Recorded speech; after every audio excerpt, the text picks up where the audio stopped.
success, the result of that relationship, I guess, souring or the minds not melding any longer between he and the front office. Uh, it came to a head, and there were what were described as philosophical differences between he and the St. Louis brass, and so he lost that job. And I remember before Bob Melvin was hired, Mike Schilt's name was being tossed around as a possible candidate, and he actually addressed that at points in this press conference. But before we get any further down the road and we discuss what this means for the Padres, let's hear a little bit from Mike Schilt yesterday when he got to the microphone and he was discussing his plans for the Padres' future at his introductory press conference.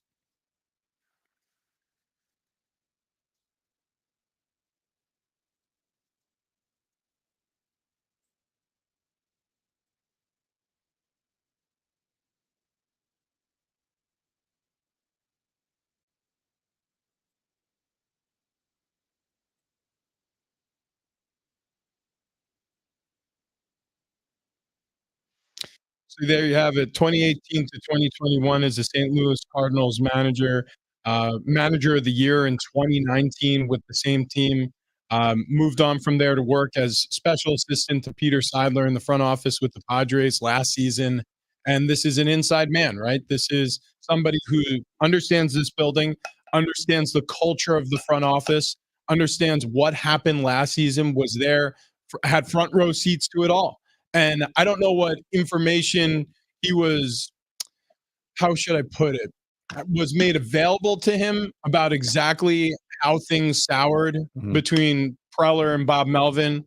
I don't know if he had a view or a vantage point of that relationship going sideways, but from source reports on the outside looking in, from things people were being fed, like Kevin Acey and Lynn from the Athletic. I don't know why I'm blanking. Dennis. Thank you, Dennis Lynn from the Athletic. We know those things were happening, or some of those things were happening. So there you have it, Mike Schilt. He's our guy. Riz King, Mike Schilt.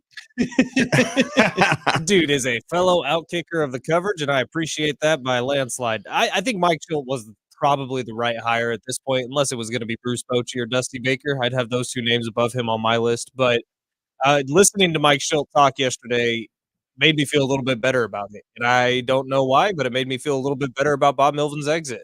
And I think that there should be hope going into next season. And I'll tell you, it wasn't so much listening to Mike Schilt talk, it was listening to AJ Preller talk. I thought for the first time in the history of him being general manager of the Padres, we saw the real AJ Preller yesterday. AJ Preller gave what can only be described as a heartbroken eulogy for a friend when he was asked about Peter Seidler. And I guess that's where I'll leave it. AJ Preller got to the microphone. He was asked about the passing. I don't want to call it sudden because he had fallen ill, and we're all aware of that. And he obviously was a two-time cancer survivor, and we're all aware of that. So maybe there was some forewarning of this occurring, but obviously things took a turn for the worse, and he passed away only a week ago. And so feelings are still very raw. And here's AJ Preller.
there there is a wide cavern between business and humanity.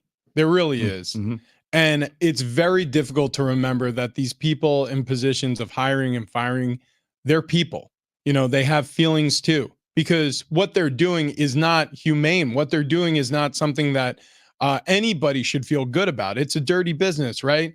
When you're literally working in a trade where you are making snap judgments sometimes, or judgments for the long-term standing of a organization, and the decisions you're making are literally firing people to make way for better people to come through the door. Yeah. That's not a fun practice. It's not something anybody should enjoy, and I'm not even blaming or accusing AJ Preller of enjoying that, but I do think there has to be a little bit of an emotionless, very, very utilitarian nature to these people. They have to get used to delivering people the worst news of their professional career sometimes. Well, no, this is a business at the end of the day. Yeah. I mean, so you have to make business decisions. You have to make decisions that are going to make the team better, because you need the business to thrive. Right. So this is where it gets convoluted. It gets a little hard, gets a little difficult.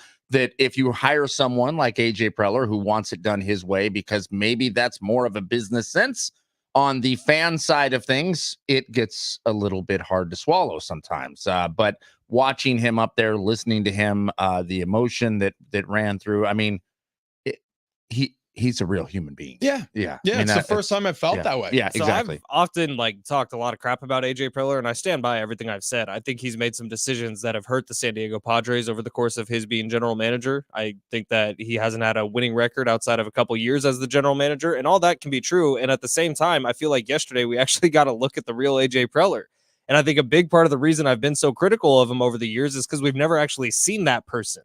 Every time he's come to a podium in one of these press conferences, or during COVID, one of the Zoom conferences, or 3 weeks ago, one of the Zoom conferences, we see AJ Preller in a very much ask me the question and I will talk for 2 minutes without answering it and not say a damn thing, which maybe that's part of the job. But yesterday, this weird sense of oh, I finally got to see who he actually is, and I like him better now. I really do. Mhm. And it's a heartbreaking topic to talk about. And it sucks that this is what it had to take to see AJ Preller have a little shed of humanity. But man, that felt real. And you can't fake authenticity. And in that minute and a half that AJ Preller spoke, I feel like we got to know him better in that minute and a half than we had for 6 years previously. It doesn't distract me, because where I was heading with this is these sort of the ruthless practitioner of business that we know him to be in his standard life. Of course, there's going to be a person behind that mask. You got to take off the executioner's hood and go home and sit at your dinner table at some point. You know what I mean? Even the people working in the most, diabolical of industries, if they can separate work from their regular life, they can be humans outside of their workplace. This just isn't a place, an environment that provides a lot of opportunities for you to be very human. And so in a very human moment, we got to see the humanity in AJ Preller, and it felt good. However, I will say this: Peter Seidler was a great man, and he touched a lot of lives. And I know a couple of times talking about it, I could feel the frog leaping up into my throat, and I could feel that big bundle of nerves, and the little rattle in my voice, because he was a friend, and he was a great man. And he's somebody who, as soon as I heard that he was passing, I actually was talking about this with somebody recently, I took out my phone and I opened up his name to text him. Oh. It's a weird thing that happens, because you're thinking about him, so you're like, oh, I should tell him. Right. Tell him that he's dead. I mean, I don't know what I was doing, but it was my first reaction. Then I realized, no, I'm gonna text his brother and I'm gonna send my condolences and do that whole thing. And Tom, his brother, is a great guy too. It's a great family. His wife, Sheila, they're great people. But the point, I digress, is I don't really care if AJ Preller is a great guy. I don't really care if I like AJ Preller. I don't need to like the general manager of the Padres. You know what I need the Padres to do is get this next manager hire correct. Right. I really don't care if I just, because at the end of the day, all of the goodwill that whatever this moment creates is going to be completely overshadowed if Peter Seidler's goal of bringing a championship to San Diego is not met. I'm 100% correct.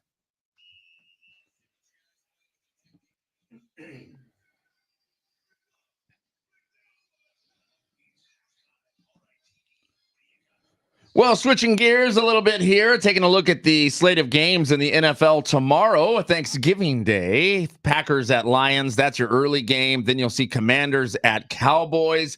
Then we'll see the 49ers take on the Seahawks. That'll be your nightcap game. A nice little nightcap for Ben Fletcher over here, who's wearing the doucher 5,000. Those are the douchiest douchers that we've ever seen. Yeah, I mean, that takes the cake, buddy. What, just out of curiosity, why are we wearing them just nonstop? Well, it's a Bar Car Wednesday. I'll Okay. take him off once Buck Norris comes back in studio. Okay. Who I've right. really come around to. Man, I Yeah. like that guy now. Yeah, I understand that. Yeah. On Friday, first ever Black Friday game in the NFL, the Dolphins at the Jets. Happens at 12 p.m. though. You guys cool with the 12 p.m. game on Hell Black yeah. Friday? Oh, yeah. Yeah, Okay. yeah. All right. Anytime there's standalone football, I'm here. All right. And then because it's Thanksgiving, they I need to talk about this. I saw a ranking of the best Thanksgiving food ranked from worst to best. Okay. Okay. All right. So If on cranberry's not at the bottom as the worst, well, this list is rigged. I'm gonna go with the top 10 here. Okay. Okay. Number 10 is the pecan pie. All Okay. right. Number 9, the chocolate cream pie. Okay. Okay. Now this I have issues with the list, is what I'm getting at here. Right, Number right. 8, the dinner rolls. Number 7 is where turkey ranks. Yeah. I mean, I feel like if you don't have a turkey, it's not really Thanksgiving. Yeah. Yeah, But but turkey is kind of like the worst part of Thanksgiving. I would agree with The that. sides are Wow, the best I part. really like the turkey. Okay, so number 6, green bean casserole. Number 5 is a pumpkin pie.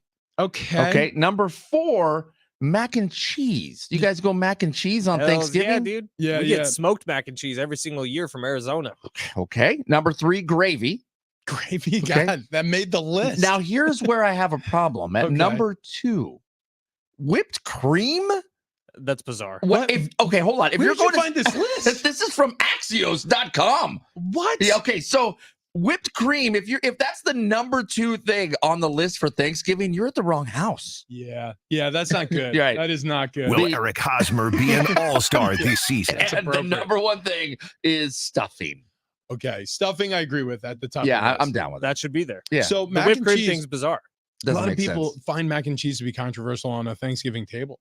Well, okay, so mac and cheese pairs very well with ham. Now, mashed potatoes not listed. Mashed potatoes not in the top Oh, 10. that's ridiculous. It's bizarre. Hang That on, is let me. Mashed potatoes positively ranked bizarre. number 11. Okay, What so the hell? mashed potatoes in my household, we don't do mashed potatoes at the Thanksgiving dinner, and the reason is because Annie cannot stand them. Like, What? in any form or What? fashion? Like, doesn't like mashed potato. It drives me crazy. I'm like, how do you not like mashed potatoes?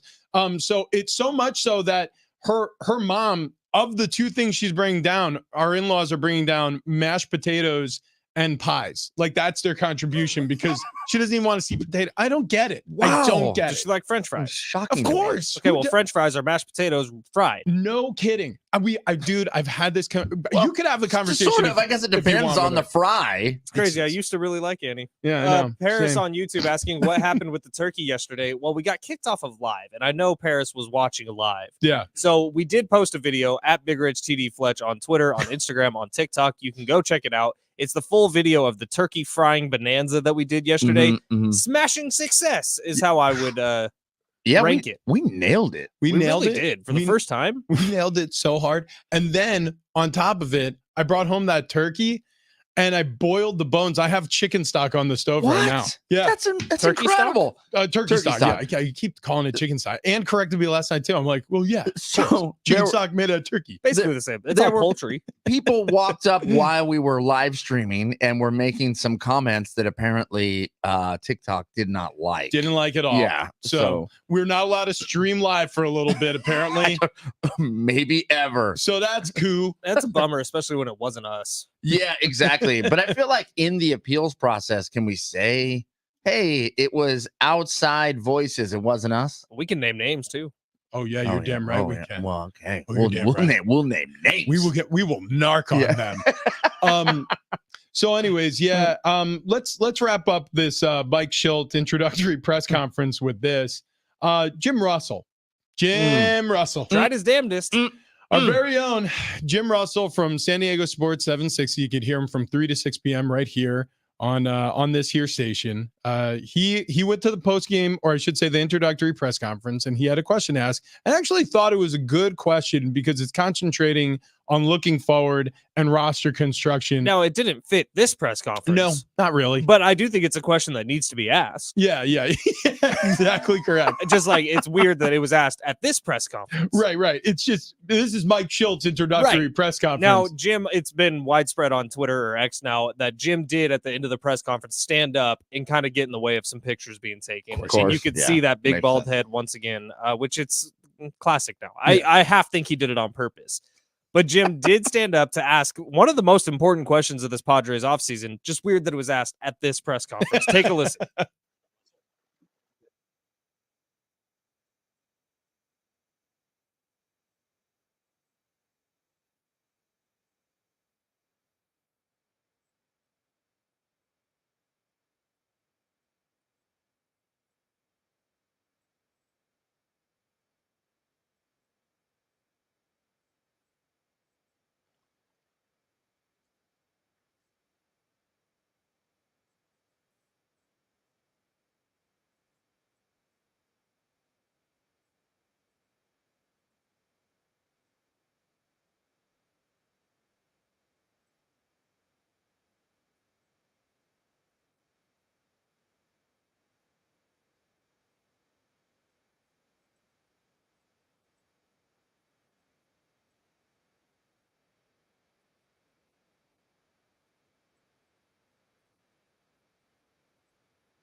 There's AJ. So Mhm. listen. All the realness we heard from AJ. Yeah, I know. Gone. Well, That's what he's paid to do. yeah. This is what a general manager sounds like, and it's non-committal. Look, it's just like I was talking about when we heard from Scott Boras. My first reaction was when I heard Scott Boras talking about Juan Soto is, oh, he's driving the price up for the Padres so they could have a trade package they really like, and B, for any team who's interested in Juan Soto, he's making sure they understand that you're going to have to compete with the Padres. You have to stir up competition to make more money for your clients. Scott Boras is better than anybody in the agent game at doing that. So AJ Preller being non-committal is of no surprise because you have two sides that are adversarial here. The side of, hey, we need to drive up the market for Juan Soto, and AJ Preller going, yeah, in the trade market. But if we actually want to keep him on the roster, then we got to knock down his worth. So what AJ did is what we do. He laid out both sides. Yeah. Like he didn't say anything. He just said, well, it'd be nice to keep Juan Soto because of X, Y, and Z, but here's why it'd be nice. Well, it that's could what I be mean good to by trade him, non-committal. X, Y, or Z. Yeah, he's a general manager. If he doesn't play it down the middle, if he isn't non-committal, if he doesn't say, but Juan Soto's going to be here, But that's he a very provided different. analysis. Like he was talking about, I don't know. Yeah. It's just AJ. Look, again, it's what he's Let me paid ask to you a do. question. What would you expect AJ Preller to say? That exactly that. I could have written that. What? But you're But disappointed with you're it. always bothered by it. You're Always. the only human being who I know who's Forever. bothered That's not true. by AJ Preller not saying I am anything. not the only human being who's Because bothered you- by it. you the want entire an- fan base is bothered by it. By because- AJ Preller not saying anything? Yes. But Fletch, it's because you want an answer. correct. But do you really expect him to give an answer? Would you expect anyone to give a real answer to So that this question, maybe not. I think what makes me more mad is the collective of AJ Preller press conferences where he's asked about his relationship with Bob Melvin, and he says, "Yeah, Bob's going to be our manager next year." Well, 3 days later, he's not your manager. I So think you that's should- what makes me mad. You should never take those sunglasses off. Yeah. Yeah, I mean, Adds a little flair. meetings. Yeah. No, Yeah. just in life, at the bank, Yeah. like always. You guys go to the bank. Well, But wherever you go. Wherever you go. Yeah. Yeah. Speaking more to our listeners, not to you. You're a maniac. Okay. The Good Feet store. They have arch supports. If you're struggling with joint pain of any sort, your knees, your hips, your back, like I was after playing football, these are for you. So you go to the Good Feet store. They trial fit you with arch supports. They figure out what's going to fit your personal needs, your lifestyle, your profession, and then it helps with injury prevention. It helps with taking away and decreasing joint pain. For me personally, I thought that there was going to be no fixing some of the joint pain that I was experiencing. So I thought I was going to need more surgeries. And as a result of wearing these arch supports, it's really saved my back, it's saved my knees. And I want that for you if you're struggling with joint pain as well. So if you have any whatsoever lower body joint pain, get to the Good Feet store, goodfeet.com, to find a location nearest you. And coming up next, Dale DeGroff, the king of cocktails. Our very first Bar Cart Wednesday occurred a year ago today, and Dale guided us through it. He makes our next drink with us coming up next.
He is the godfather of the modern craft cocktail.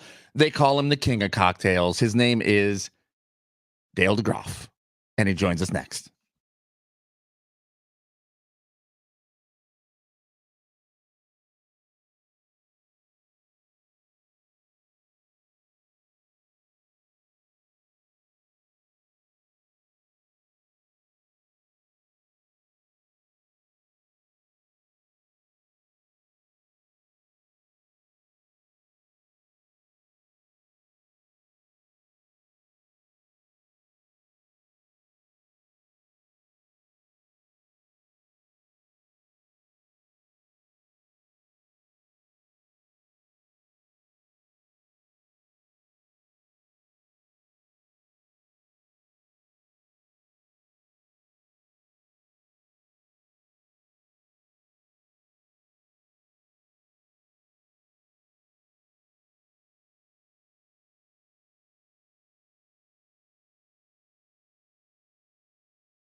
This update is presented by the NFL on CBS, streaming on Paramount Plus. Tons of NFL action coming up on Thanksgiving. Packers Lions in the early window starting at 9:30. Commanders Cowboys beginning at 1:30. Seahawks hosting the Niners as the nightcap at 5:20. Busy weekend for San Diego State. It all gets started with the Aztecs basketball team hitting the road. They'll be heading up to Cal at 4 o'clock Saturday. Then football follows with the final game of the year at 7:30. Boys are taking on Fresno State at Snapdragon Stadium. Listen to it all. We got a marathon for you on San Diego Sports 760. And in the NBA, Lakers beat the Jazz last night, 131-99. They finished the quarterfinals, advanced to the quarterfinals of the NBA's in-season tournament. They finished a perfect 4-0 in the group stage. This Thanksgiving, Paramount Plus is serving up a tasty NFC East matchup when the Cowboys aim for another big win over the Commanders. It all kicks off at 4:30 Eastern. The NFL on CBS streams live on Paramount Plus.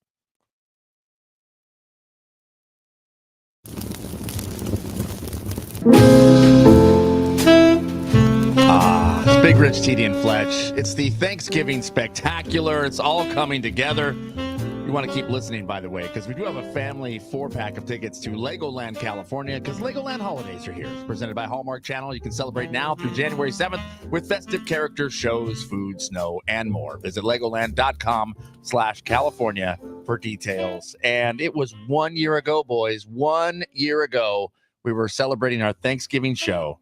And we brought a gentleman on for fun, for funsies, to help us make a Thanksgiving cocktail. And we thought, what better way to celebrate Thanksgiving than to relive that moment, to do it one more time. They call him the godfather of the modern craft cocktail. He goes by the king of cocktails. Ladies and gentlemen, Mr. Dale DeGroff, joining us here on the show. Yeah. Good morning, Dale. How are you? Good morning. It's great to lay eyes on you guys for the first time. This is very cool. Yes. Yeah. We're doing this live via StreamYard. If you want to watch this on YouTube, you can log on there, Big Rich TD Fletch. Otherwise, we will be posting it to socials after this, of course. But Dale, since we've last talked, you have your own line of some spirits here. Yeah, I got the bitter aperitivo and Amaro coming second batch in 2024, and at the end of the year a third one. I'll keep you posted. Wow. So it's all made up in Oregon at Hood River Distillery, Clear Creek Distillers, which is owned by Hood River, which is the oldest distillery in the West Coast because it was the first one to get a license after Prohibition. Wow. Oh, wow. Okay. Very Very cool. huh?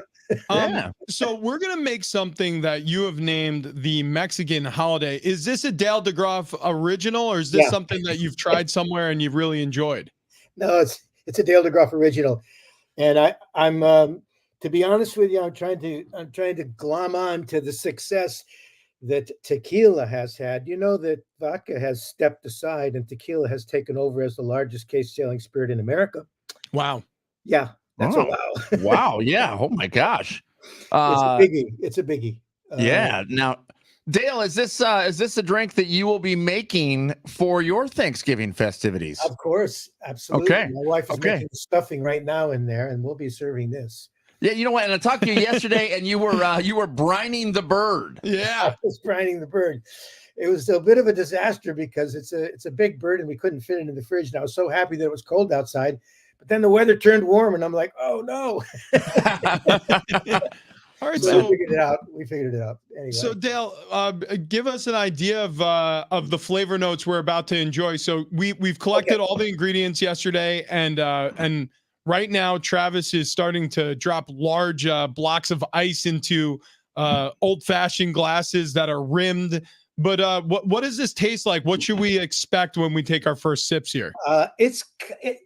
It's kind of hard to describe because there's three very different and very new kind of flavors happening here. Did you find that vermouth that I told you to look for? We did. Absolutely. We have everything to a T. Look at us here. There How about that? I'm going to do this so you can see my glass. Okay, cool. The glass has been wet halfway around. You know Tommy's in San Francisco, the great margarita place?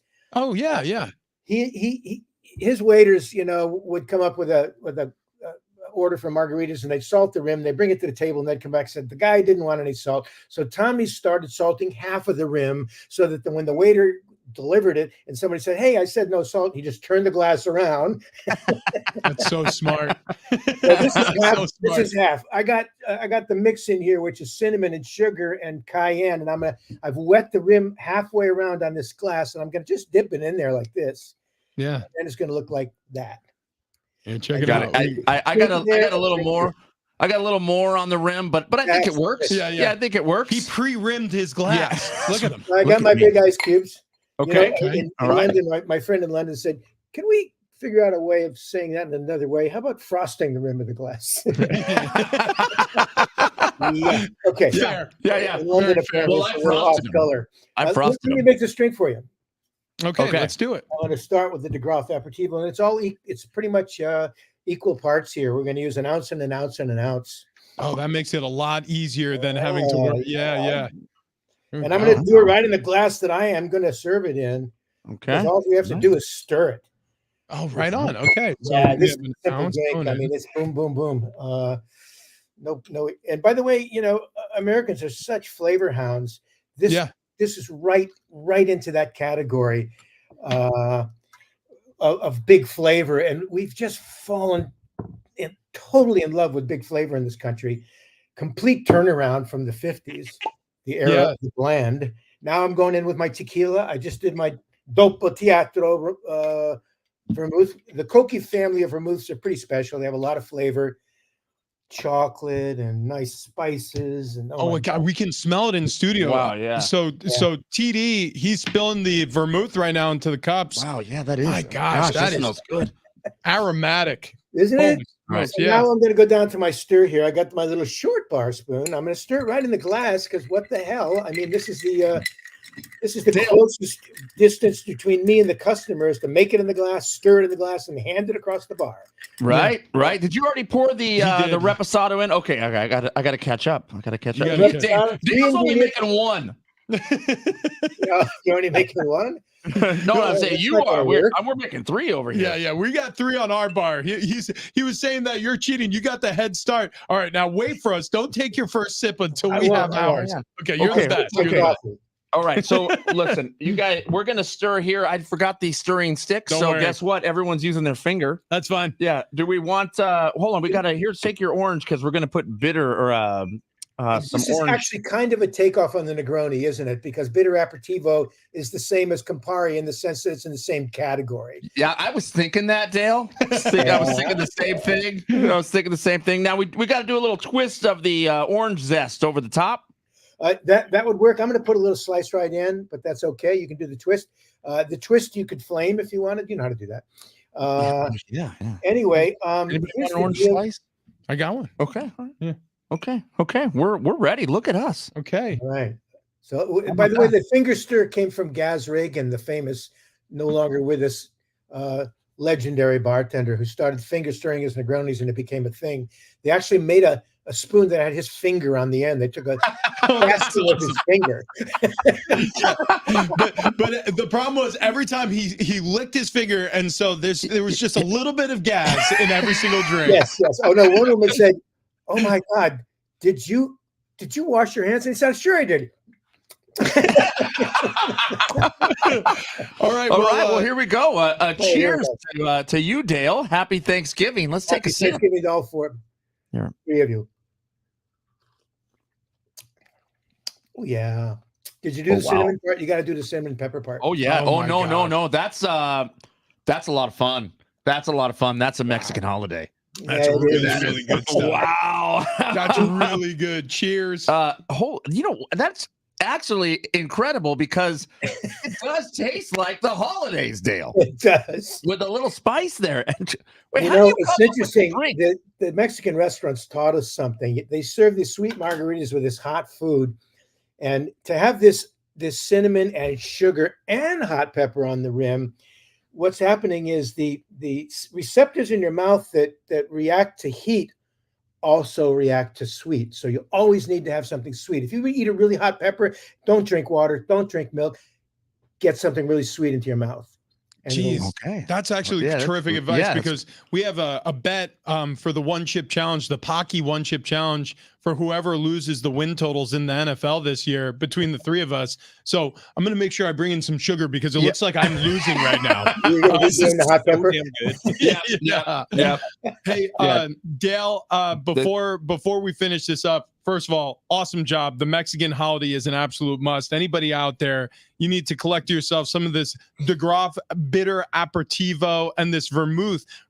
Remind me the name again. It's Pop. Dopo Teatro. It's Yeah, a Coke. Dopo Koki is the brand. It's Yeah. pronounced Koki, Cocchi. I could not pronounce it. I didn't know. I literally walked into stores and just showed them the picture. I need this.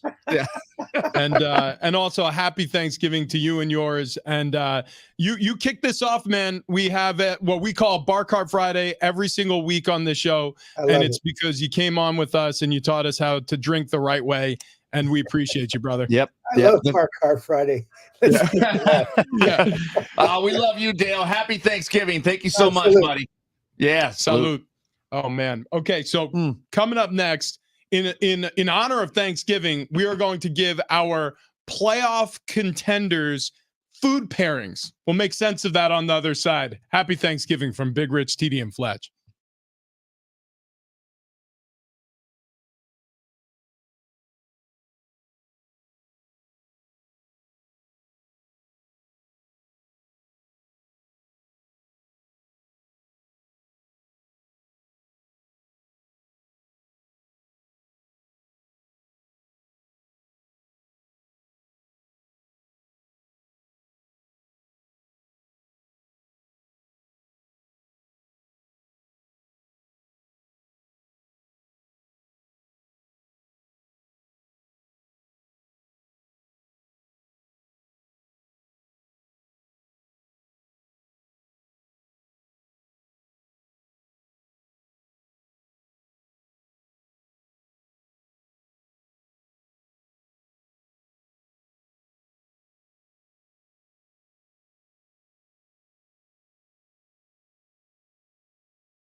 Coming up next, Thanksgiving foods and how they pair with the playoff standings in the NFL.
Big Rich, TD, and Fletch with you. If you're listening on the free iHeartRadio app, thanks. Keep doing it. We love when you listen to us that way. If you listen to us on terrestrial radio, think about switching over, because here's the reason why. You can share a link with a friend. Best way to support the show. So the free iHeartRadio app, wherever you want. Your Christmas music, by the way, is going to be updated on there soon. You're gonna Not to mention the best quality of our voices that's true, can be heard on the free iHeartRadio Crystal app. clear. No HD doubt. baby. Okay. Also on the show today, Legoland passes. Yes, Fletch. Hell yeah. Okay, so 4-pack to go see Legoland Holidays. It's here. It's presented by Walmart. It's presented by Hallmark Channel. Walmart doesn't have a channel yet. Not yet. No. Not yet. But maybe someday. But they're celebrating from now through January 7th, festive characters, shows, food, snow, and a lot more. Legoland.com/California. Do we not have Aztec tickets today? No, we don't. Okay. So when you receive a text, everyone, that we have Aztec tickets, what we meant was Legoland tickets. Damn Yeah. right. We can. Okay. All right. Never mind. We're back in. Never mind. We're just everyone. gonna have to ask a Taylor or a favor from Taylor Yip. Taylor Swift. Taylor Yip. No, same person in my mind. Yeah. Okay, Exactly. really quick. Yeah. We're going to do this with 14 teams, but we have to pare them down to 5. So 14 teams in the NFL. Maybe we should save this for the other side, because there's It's something. gonna have to be quick. Okay, no. We'll save it for the other side, because we want to stretch our legs on this a little bit. We got 2 things planned for next hour. Obviously, we'll do our red pill, blue pill, which we do on Wednesdays. Mhm. We'll do our food pairings with the NFL playoff standings. Can we give a preemptive lap for the guest that Travis booked in the What- 7 o'clock hour? What are And you we- talking about? And I do want to talk about this. Yeah, we have somebody coming on the show. Can we get a name, TD? Yeah, it's Michelle Granger. Okay. She's the executive director of the North Carolina Sweet Potato Commission. So we're sitting up in the parking lot yesterday, about to fry the bird. Yeah, Right. And yeah. Travis and I were sitting on the bed of my truck. We're talking. He picks up the phone, and I don't know if he called them or they called him. I called them. Okay, he called them, Yeah. and he starts talking, and I'm like, "What the hell is this conversation? Like, is this something he's going to do after work? Is this what's happening here?" And then all of a sudden, I hear, "So you can come on at 7:30? Sounds great."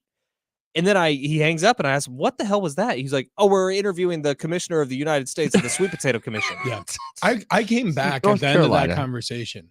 I went to wash out the tray because we had raw turkey in the tray, so I had to wash it out. And by the time I come back, he's wrapping up this phone call.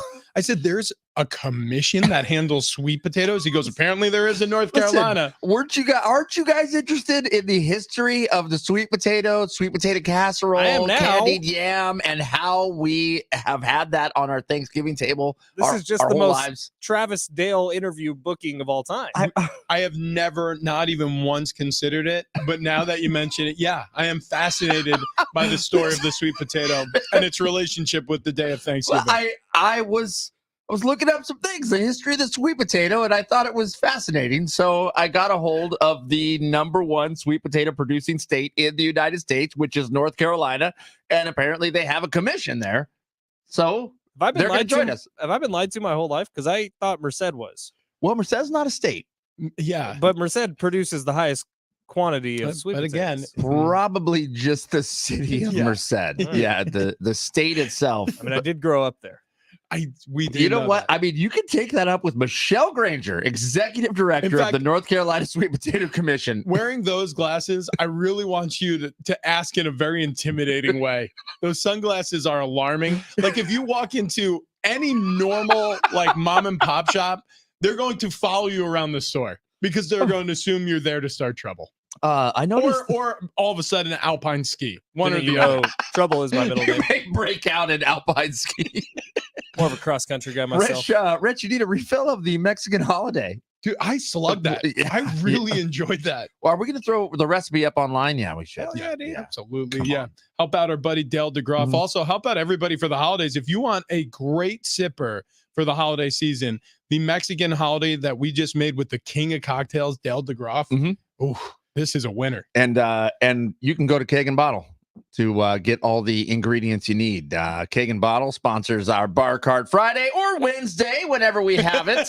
Tony Conja going to be coming in. Is it Belfour Spirits? Belfour Spirits going to be in the house. We're going to try a pecan washed bourbon, some Ooh. rye, some blended whiskey as well. Not to Excited. mention Hall of Famer coming in. Oh, yeah. Ed Belfour. Can you believe it? The goalie, for the for Blackhawks? Chicago back in the day. I am so excited. I'm geeking out right now. You have no idea the amount of hours I put behind NHL 93. You should lead with that. Yeah. Oh, I will. Yeah, Don't worry. Sega Genesis, dude, Yeah. you missed a whole era. It's God. oh man. Anyways, coming up next, our playoff contender food pairings on Thanksgiving: red pill, blue pill, and the commissioner of North Carolina's sweet potato. The executive director, Michelle Granger, going to join us. That's coming up next. Big Rich, TD, and Fletch.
I'm just gonna email you all the bits that I.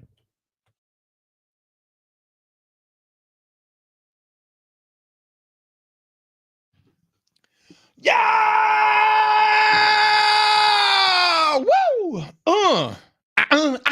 Happy Wednesday to those who celebrate. Big Rich, TD, and Fletch with you. And we are fired up. We've already got one drink down the hatch, and that is the Mexican Holiday. It's a cocktail that Dale DeGroff, the king of cocktails, just guided us through. That was positively delicious.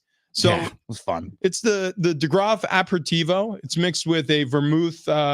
I don't even know what you would call it, but a mixer, I guess, and then a little tequila reposado. We'll put the recipe up on our Instagram and our TikTok and everywhere you can find us on social. Big Rich TD Fletch.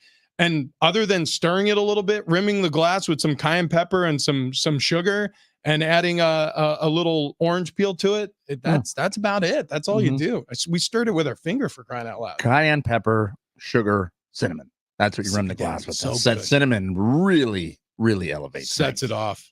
Come on. I cannot wait. It's going to be a fantastic day today Yeah. as Belfour Spirits comes in here at 8 o'clock on a Bar Cart Wednesday special Thanksgiving edition. Yeah. Brought to you by Keg and Bottle. 10 locations all throughout San Diego County. Also, one in Santa Barbara, one in Chicago. Went by a couple Keg and bottles yesterday, picking up the ingredients we needed for today. That's a fun place to be. Yeah. First of all, Keg and Bottle, it is perfectly stated by Kogo newsman John Fink as the Hogwarts of alcohol. You walk in there, they got the tall ceilings, they got the shelf after shelf after shelf of the liquor bottles, but also a great selection of beer, wine. You can also get your kegerators from Right. Keg and Bottle, and you get them serviced at Keg and Bottle. I went into Keg and Bottle. I tell Tony what I'm looking for, and he's like, "Oh, yeah, it's right up here on the top shelf." He grabs a ladder, puts a ladder up on the cooler, gets up on the cooler, walks across a plank to another cooler, grabs another ladder, climbs up. Like, this is a cartoon. There's got to be a better way. There's got to be a better way. And then, of course, he throws the bottle from the Yes, top shelf yes. down to you. Are you right. ready to catch it?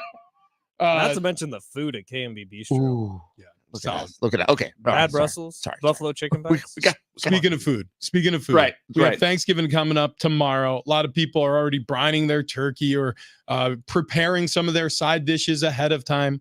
Well, what we're going to do is we're going to take a look at the NFL, not the schedule, but the standings. So we've got 7 teams in the AFC side right now. If the season ends, they'd be in. You got 7 teams on the NFC side right now. Season ends, they would be in. So we're going to pick amongst them. So we have 14 options, and we're going to pare it down to 5. We got to pick our turkey. We got to pick our mashed potatoes. We got to pick our stuffing, our cranberry sauce, and our pie. Let's do it. That is my favorite thing. I'm so glad you're able to gobble like a turkey. I don't know why. It just makes me happy every time. You know what? I don't have a lot of talents. That's Okay. one of them. Let's start with turkey. Okay. If there is one team out there that I think will be my turkey, Baltimore Ravens. I'll tell you why. Ooh. So Baltimore Ravens are at the top of the AFC. And a lot of people will say, oh, turkey, that must be a positive thing. It is. Don't get me wrong. When turkey's great, it's really great. But when turkey's bad, it's really bad. And it's a temperamental bird. You put turkey in the oven just for a couple of degrees too long, what happens? Overcooked. If anything happens to Lamar Jackson, and by the way, something's already happened to Mark Andrews. I'm a little worried about the Baltimore Ravens. They're my turkey. Yeah, it could become Wow. Clark Griswold cutting it open, and then it's just ash. That could happen. My turkey is going to be the Philadelphia Eagles, and I have one sentence to describe why, and I'll read it straight what I wrote this morning. Bird. I don't even think it's that good, but I know it's going to be there. Huh. Oh, interesting. Okay. Weird. Does that Yeah. make sense? Weird. Like, I know Yeah. they're going to move on in the postseason. They're probably going to be in an NFC Championship game, but I don't even think they're that You good. are playing this game right. Yeah. That is a correct answer. Mhm. I almost wanted. Well, we both picked birds. One's a raven, one's an eagle. I didn't realize that. I did not pick a bird. And it's funny because the way you described it, Rich, I was thinking on a completely different spin here. You're like My- Turkey Super Bowl. Yeah. Yeah. No, the turkey to me is the 49ers. And I am thinking Super Bowl here. That's what we're talking about, right? Yeah, Turkey for me okay. is the 49ers. And I'll tell you why. It just feels like it has to be there right Yeah. now. I mean, it just feels like that's going to be on the table to me. And it's not Thanksgiving without the turkey. And I don't know. I don't know who's going to stop the 49ers right now. Okay. All right. So that's our turkey. I take the Baltimore Ravens, Philadelphia Eagles for Ben, and Travis, you went with the 49ers. Okay. Moving on to the stuffing. So for me, the stuffing's the best part of the meal. I mean, hands down, the thing I look forward to the most on Thanksgiving Day is the stuffing. So if I'm going to choose who my stuffing is, it's going to be the Kansas City Chiefs, because even though right now they're looking up at the Ravens with a 7-3 record, even though they just lost to the team they just beat in last year's Super Bowl, the Philadelphia Eagles, I still have an absurd amount of belief in Patrick Mahomes and Andy Reid. The same way you're looking at the Niners as your turkey, I'm looking at the Kansas City Chiefs. You cannot have Thanksgiving without stuffing. You cannot have a Super Bowl without the Chiefs raising a Lombardi, in my opinion. So they're my stuffing. That makes sense. My stuffing is the Dolphins. Because it's my favorite part of the meal. It's what I look forward to. It's the exciting part. So I'm looking at these Dolphins as the team that can light it up. This offense that gets explosive. And if they're there, it's going to be fun. My stuffing is the Detroit Lions. It's so many good ingredients that all combine together to make a really tasty treat. It's not going to be the star of the show in the end, but you're going to be glad you had it. Okay. Wow. Okay. Wow. Yeah, Huh? So it was, what was it? It was Chiefs, Dolphins, and the Lions. Okay. All right. So we got our stuffing picks in. All right. Moving right along to mashed potatoes. Well, I went differently on this because mashed potatoes are my Super Bowl. 49ers, best part of the regular season, best part of the postseason. Wow. Okay. The first time we had two teams on the same side dish, because I'm saying the 49ers too. Wow. Completely different reason. Okay. So This is not going to make me feel good. no, it will. It will. I promise it will. Because the 49ers, it's just like potatoes. You can't screw it up. You just, I mean, honestly, unless you forget them. So unless you're without Debo and Christian McCaffrey, or Brock Purdy gets hurt, or Kittle gets hurt, like unless you forget some of the potatoes, you're going to have great mashed potatoes. It's so hard to screw up. You have everything you need. It's potatoes. Mash them. That's it. The Niners are my mashed potatoes as well. My mashed potatoes are the Chiefs. And it's not because of you can't screw it up. It's because, again, this is a staple to me. This is going to be there on Thanksgiving. I feel like the Chiefs are going to find a way to make their way to that table known as the Super Bowl.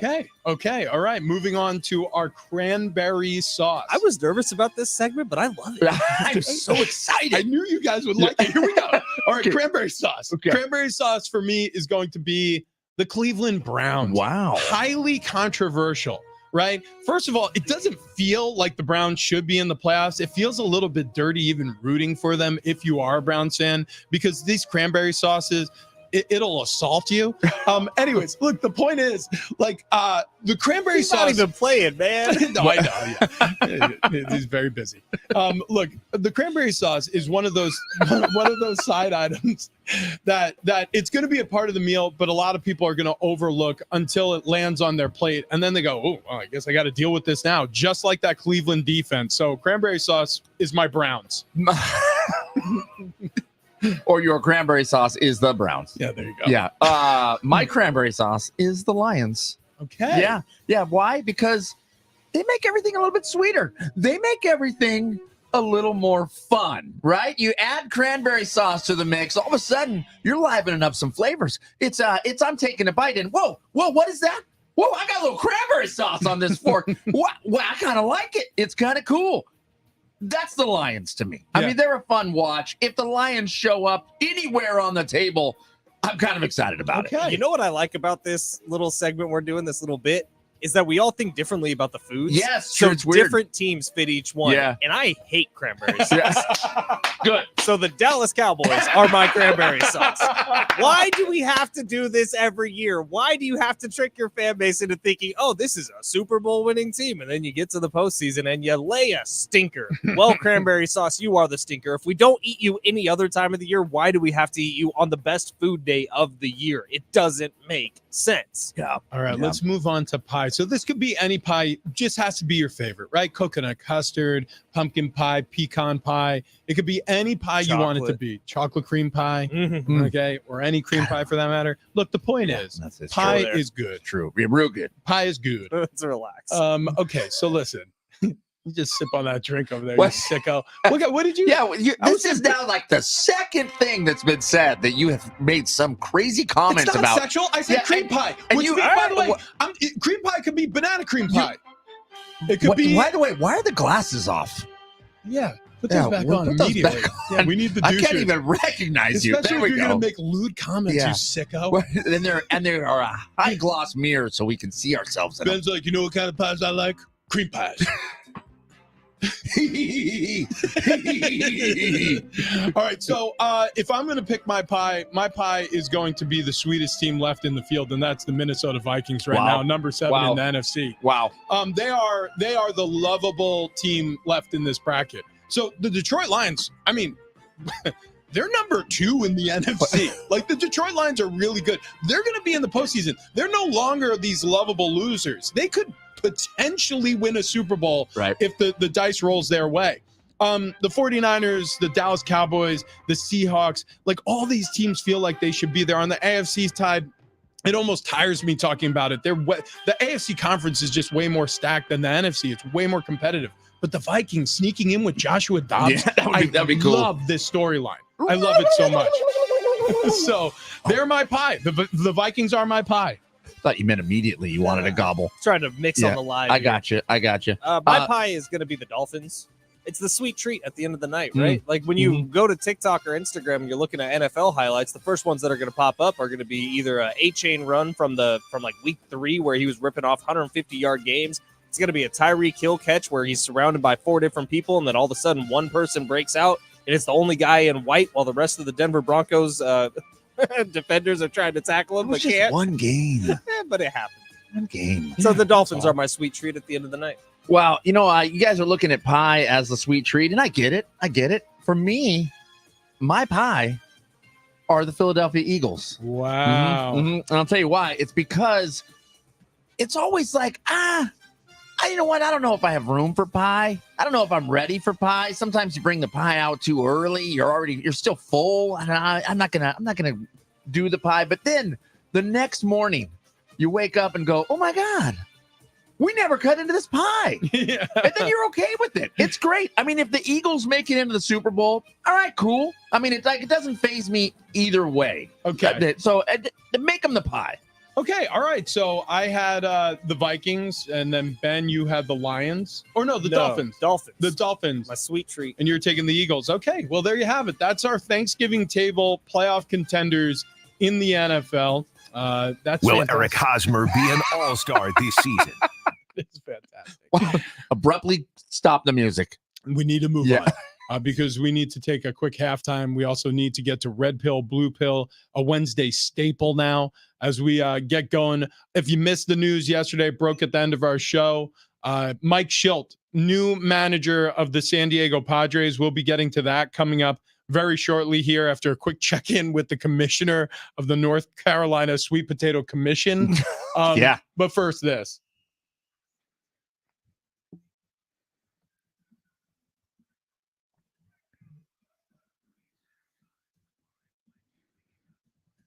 So we're not going to be on the air the next couple of days. So this is all the way fast forwarding to Saturday, where we have an absolute Wow. marathon of a day here on San Diego Sports 760. It'll get started at 3:30. I'll be on the air with pregame coverage for San Diego State basketball against Cal. They're heading up the coast a little bit. That game will be at 4 o'clock. John Schaefer will be on the call, immediately followed by the final game of the year for Aztecs football, which is at 7:30. Boys taking on Fresno State at Snapdragon Stadium. Tickets and info at goaztecs.com. We do still have a pair to give away on this show.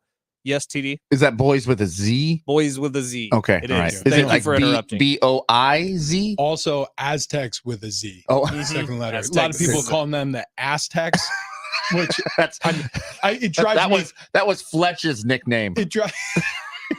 I'm an ass You know what? technician. This is my halftime. Shut up. I'm sorry. Well, But so listen, tell me, Mike Costa doesn't call them the Aztecs. You know, he does. It Okay. drives me crazy. I talked to him about that. When he's not saying red and black. Mike, their colors are scarlet and black. They're scarlet and black. Son of a. Thank you Anyways. for the turkey. did you fry. like Scarlet Um, from G.I. Joe? Shut up. It's my halftime. Oh, sorry. But also, Wait, could you make me another one? of there's these? going to be I can whatever you need. a abbreviated pregame show for football this week because basketball is going to be running straight into it. So you're only getting an hour with Jim Russell and J.R. Tolver. NBA, who cares? You guys suck. I'm so sorry. Jaden Ladee's the leading scorer in the nation. Not that anyone cares. No, we do care. The AP top 25 doesn't.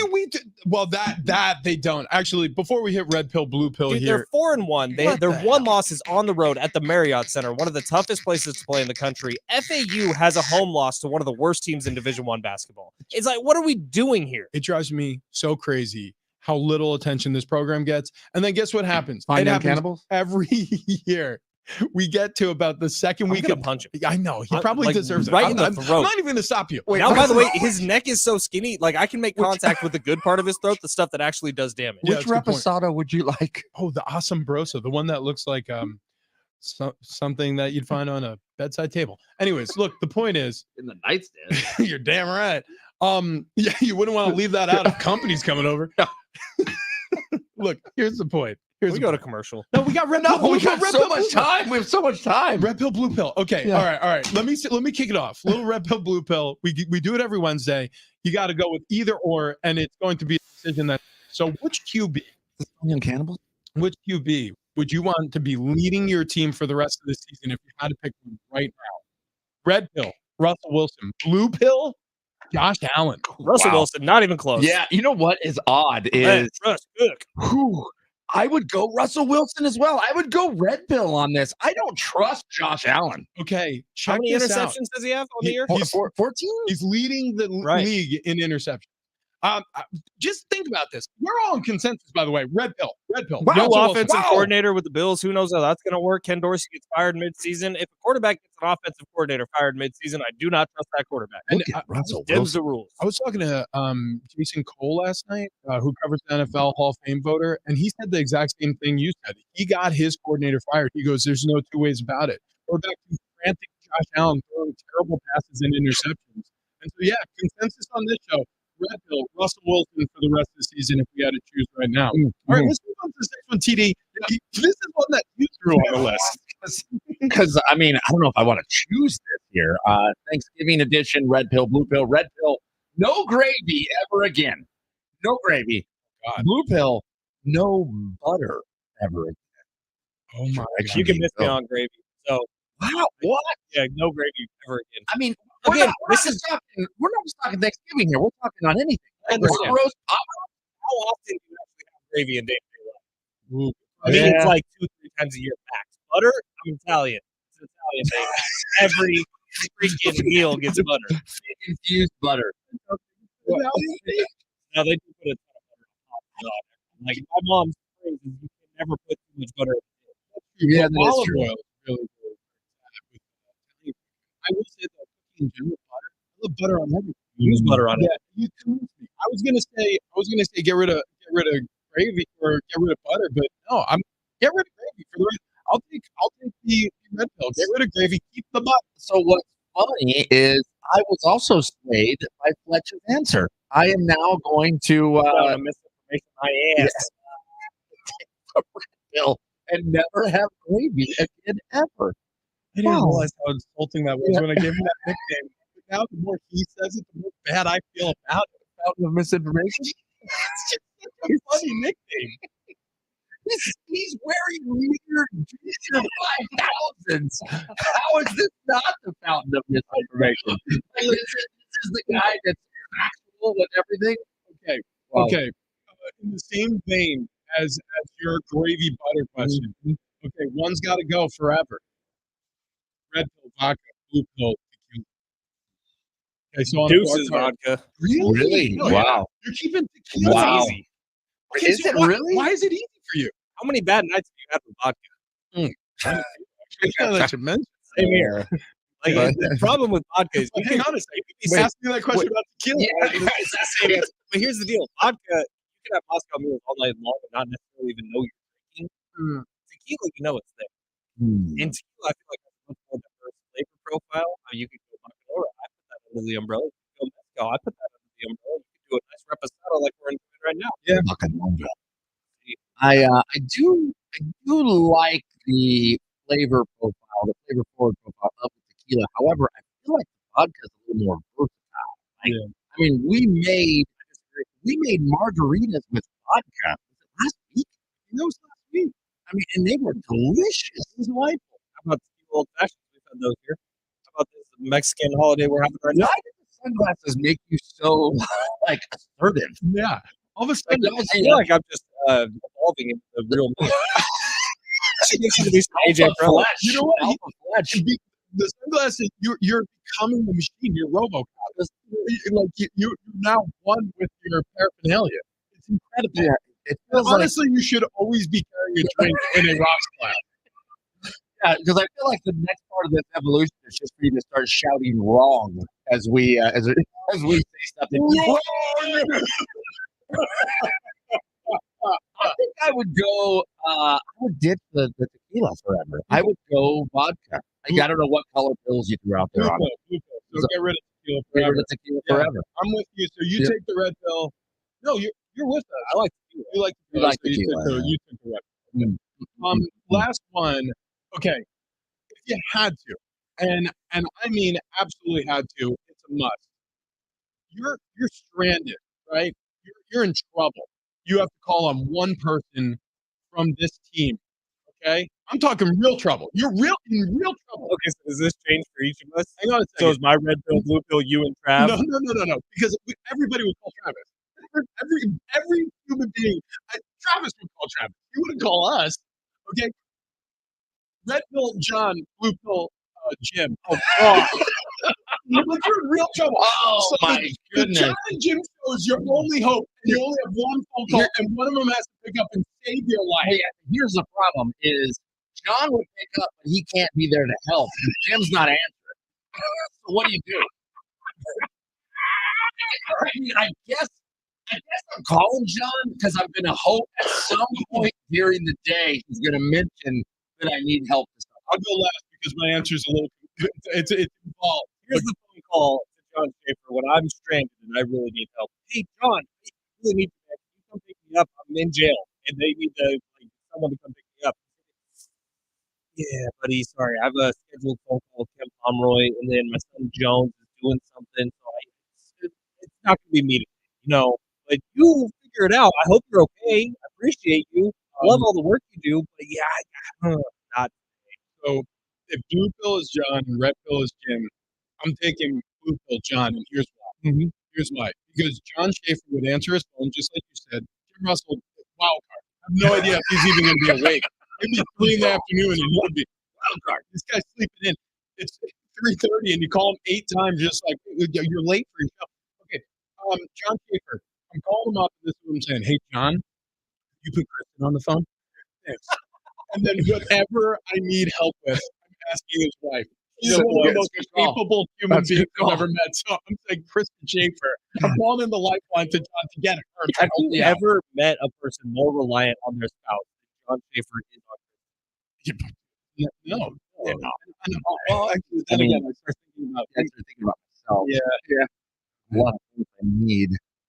Necessary. anyways, that's red pill, blue pill. We do it every Wednesday, as you all know.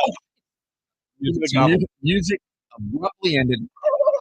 Has to. And the reason is because we have to catch up with the commissioner of the North Carolina Sweet Potato Commission. This is going to be amazing. Executive Director Michelle Granger is going to talk to us about how sweet potatoes have made it to every Thanksgiving table over the years here in the United Right. States. And- Can't wait. And what's the difference between a sweet potato and a yam besides the color? I'll tell you. I'll tell you what. I don't know how to segue into this. Maybe if you're going to go on a road trip But- to yeah, visit no, the no. Sweet Potato No, no, Commission, yeah.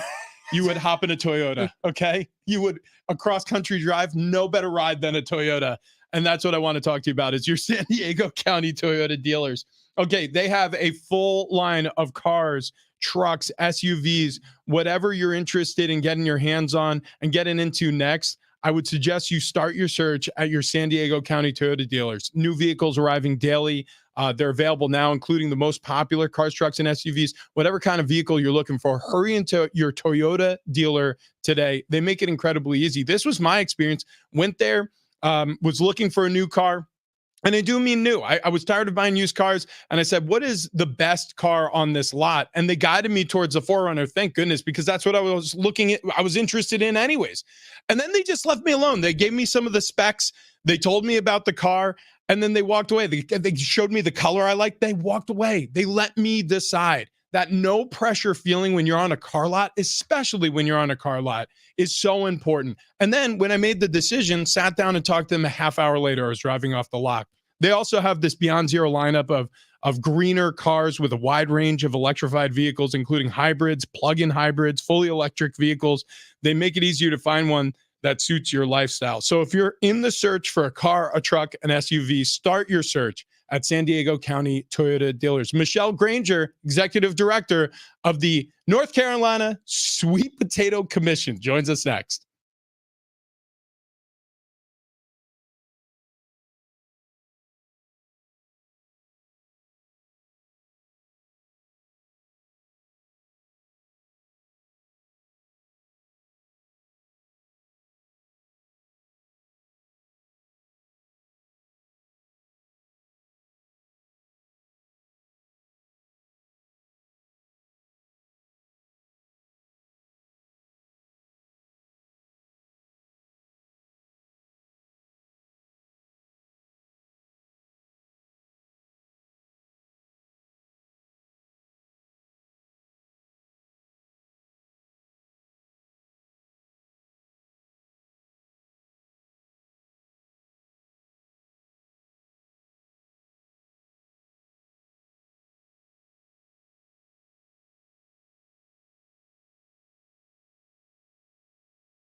The history of the sweet potato, or is it a yam, and how it ended up on your Thanksgiving table. Yeah, we're going to break it down with Michelle Granger, Executive Director of the North Carolina Sweet Potato Commission, coming up next.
This update is presented by the NFL on CBS, streaming on Paramount Plus. Tons of action in the NFL coming up tomorrow on Thanksgiving. Packers, Lions in the early window. That starts at 9:30. Commanders, Cowboys at 1:30. Seahawks hosting the 49ers at 5:20. Busy weekend for San Diego State. We got a marathon for you here on 760. Basketball, 4 o'clock at Cal. Boys taking on Fresno State for football at Snapdragon Stadium.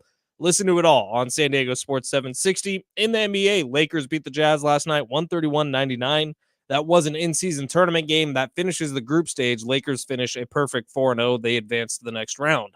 This Thanksgiving, Paramount Plus serving up a tasty NFC East matchup when the Cowboys aim for another big win off against the rival Commanders. It all kicks off at 4:30 Eastern. The NFL on CBS streams live on Paramount Plus.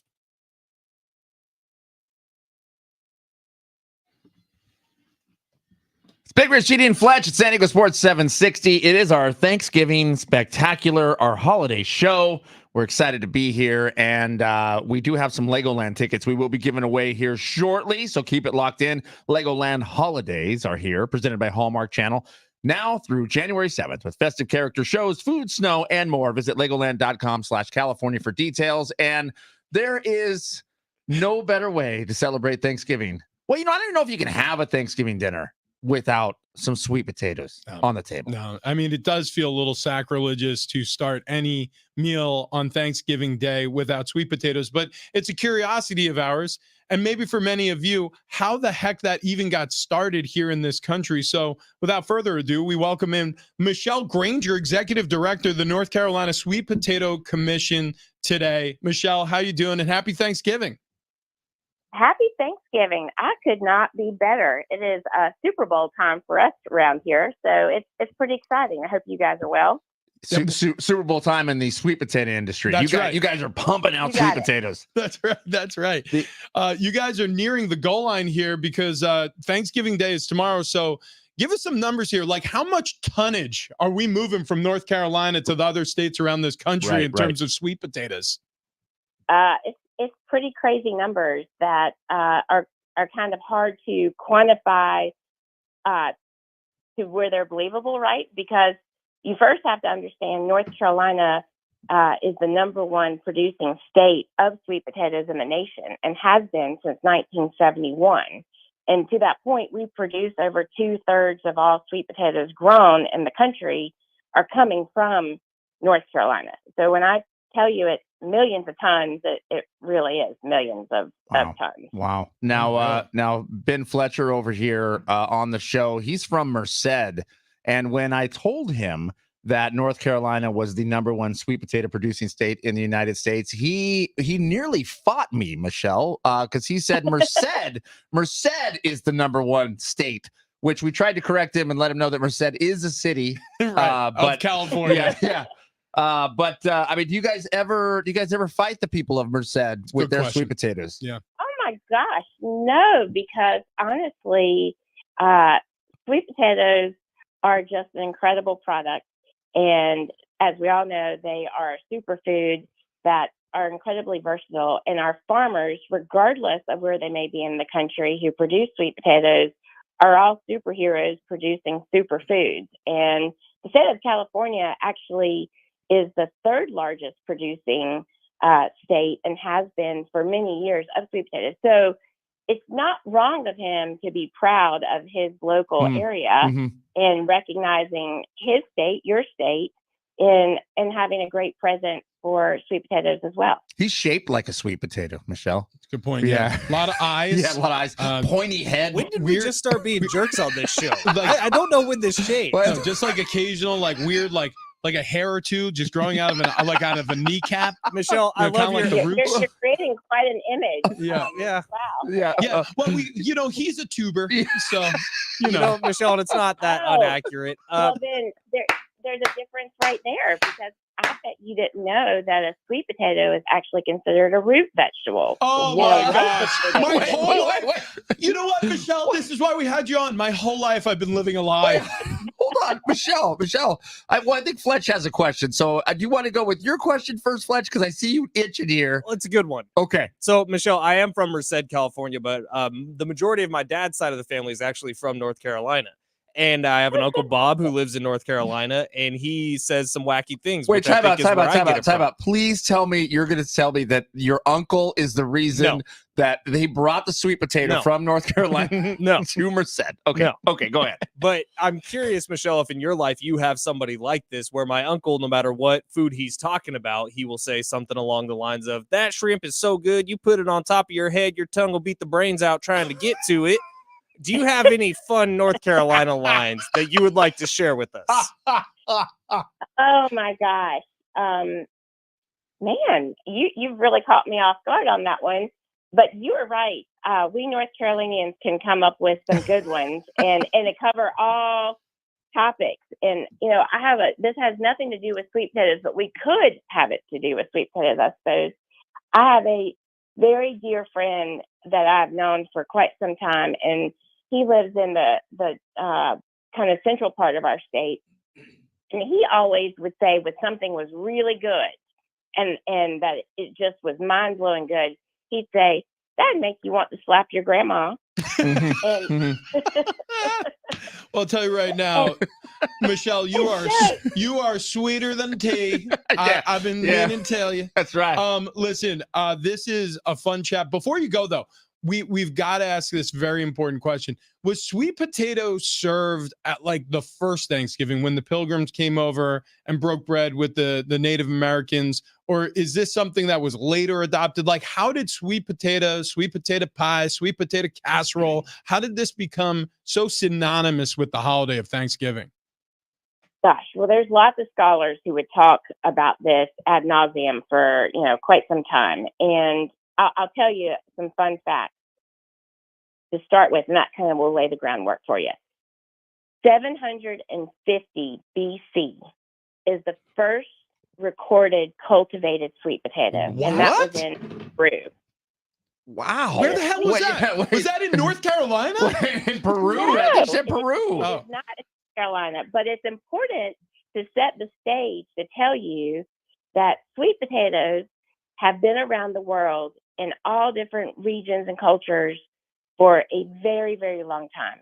And sweet potatoes are a tropical vegetable, and they love dry, sandy soil and hot, humid climates.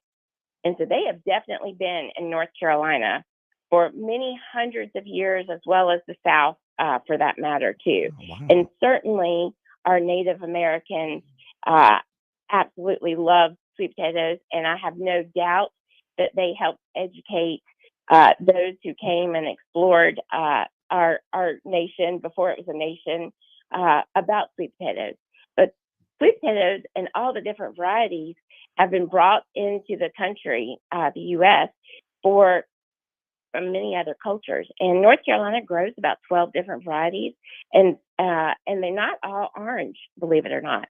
We have purples, we have white sweet potatoes, we have purple skin, purple flesh, we have red skin, yellow flesh, of course, orange skin, orange flesh, then there's purple skin, white flesh. So, and a lot of these have different influences from around the globe. So I would like to think that those who were here first in our nation, and certainly in our southeastern regions of the nation, gave a little education for that first Thanksgiving. But I don't have the exact facts. I like it. I like it. I Tell like you it, what, Michelle. I'm going to hunt down a purple skin, orange flesh sweet potato as soon as this show ends. Michelle Granger, Executive Director, North Carolina Sweet Potato Commission. Thank you for your time. You could check out more information on sweet potatoes at ncsweetpotatoes.com. Which have recipes there as well. Oh, Yeah, right? Right. Yeah, right, Michelle? I'm going to leave y'all with one more Thanksgiving dinner table party trick. Yeah. The scientific spelling of sweet potato is one word and not two. Okay. All right. When I copied and pasted your information, spell check was saying it was wrong, and I'm like, no, I'm leaving it. she knows. Yeah, because there's That's no right. way Michelle's going to steer me wrong. Yeah. And Yeah. we actually have a change.org petition for everyone to sign and helping us correct the AP style guide, which will correct all of our digital dictionaries, There it is. including Microsoft. Now more than ever, the North Carolina Sweet Potato Commission needs your help. Change.org. Sign the petition today. Michelle, thank you so much for your time. Happy Thanksgiving to you and yours. This was lovely. Thank you. Have a sweet one. Oh, you too, Michelle. Come on, she got us right at the end. Unbelievable. Gosh, I love Unbelievable. Michelle. All right. Well, while Yeah. everybody's eating their sweet potatoes this uh-huh. holiday season, I want you also to open up the Underdog Fantasy app. Okay. Underdog Fantasy, you got NBA action, you got NFL action going right now, especially on a loaded up Thursday. We got 3 Thursday games. We got a Friday game in the NFL. So open your Underdog Fantasy and play this pick'em game. So what you do is you pick between 2 and 5 players, select whether you're going to higher or lower on their stats, and then do what you do. Watch these games, right? Win up to 20 times your money in a single game by going 5 for 5. It's fantasy, but you can win real money, and it's completely legal in California and fun to play as you watch your games. I do this constantly with the NFL. I'm always putting in a $5 5-player pick'em, and the reason why I do that is because if it wins, you win $100 on a $5 bet. It's that easy. And also, if you want $100 pretty quick, all you got to do is deposit using promo code XTRA. Okay, so go to their easy to use mobile app or underdogfantasy.com. Sign up with promo code XTRA, and Underdog Fantasy will double your first deposit up to $100. So that means if you deposit $100, they will put $100 more in your account. You have $200 to play with. Plus, new customers will have a mystery special pick live in their pick'em lobby. That's Underdog Fantasy, promo code XTRA. First deposit of $10 or more, doubled up to $100 plus special pick in the pick'em lobby. Must be 18 plus and present in the state where Underdog Fantasy operates. Terms apply. Concern with your play. Call 1-800-GAMBLER or visit ncpgambling.org. Woo! The festivities continue on Big Rich, TD, and Fletch. Coming up next.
Padres hired their new manager, Mike Shildt, to lead the way. What does this mean for the future of the team that's next?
So coming up in just a little bit, we're going to be joined in studio by Belfour Spirits, okay? So Ed Belfour, former goalie with the Chicago Blackhawks, is going to be in studio with us. Cannot wait to chat with him. Cannot wait to taste some pecan washed bourbon, a little rye, a little whiskey. This is going to be a fun show, ladies and gentlemen. We've already had a fun show, and if you want to catch up with any of it, go to the free iHeartRadio app. Follow our show, Big Rich TD Fletch. You could have all the podcasts downloaded to your phone, and that's a great way to listen to. But the free iHeartRadio app in general, awesome this time of year, Christmas music, whatever you're into, whatever podcast you're into, you can listen to us there. Okay, so Mike Shildt, new manager of the Padres. Do you guys remember how it all went down in St. Louis? Like, this was a big story, and Mike Shildt, following his firing from the St. Louis organization, said he was brokenhearted over the firing. He was there for a stretch. They had a lot of success. Manager of the year in 2018. He was fired because, and this is what his general manager said, of philosophical differences in the direction of the team. And so from Cardinals president John Mozeliak, we decided internally it would be best to separate now.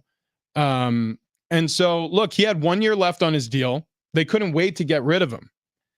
I'm not saying that is going to follow him for the rest of his life. I'm not saying that's the same Mike Shildt now that it was then, because people evolve, people change. This was back in 2021. It's 2023 now, and he's preparing for the 2024 season. But when you hear that, it's eerily similar to the departure of Bob Melvin, isn't it? Oh, yeah. I mean, that's worrisome in my personal opinion.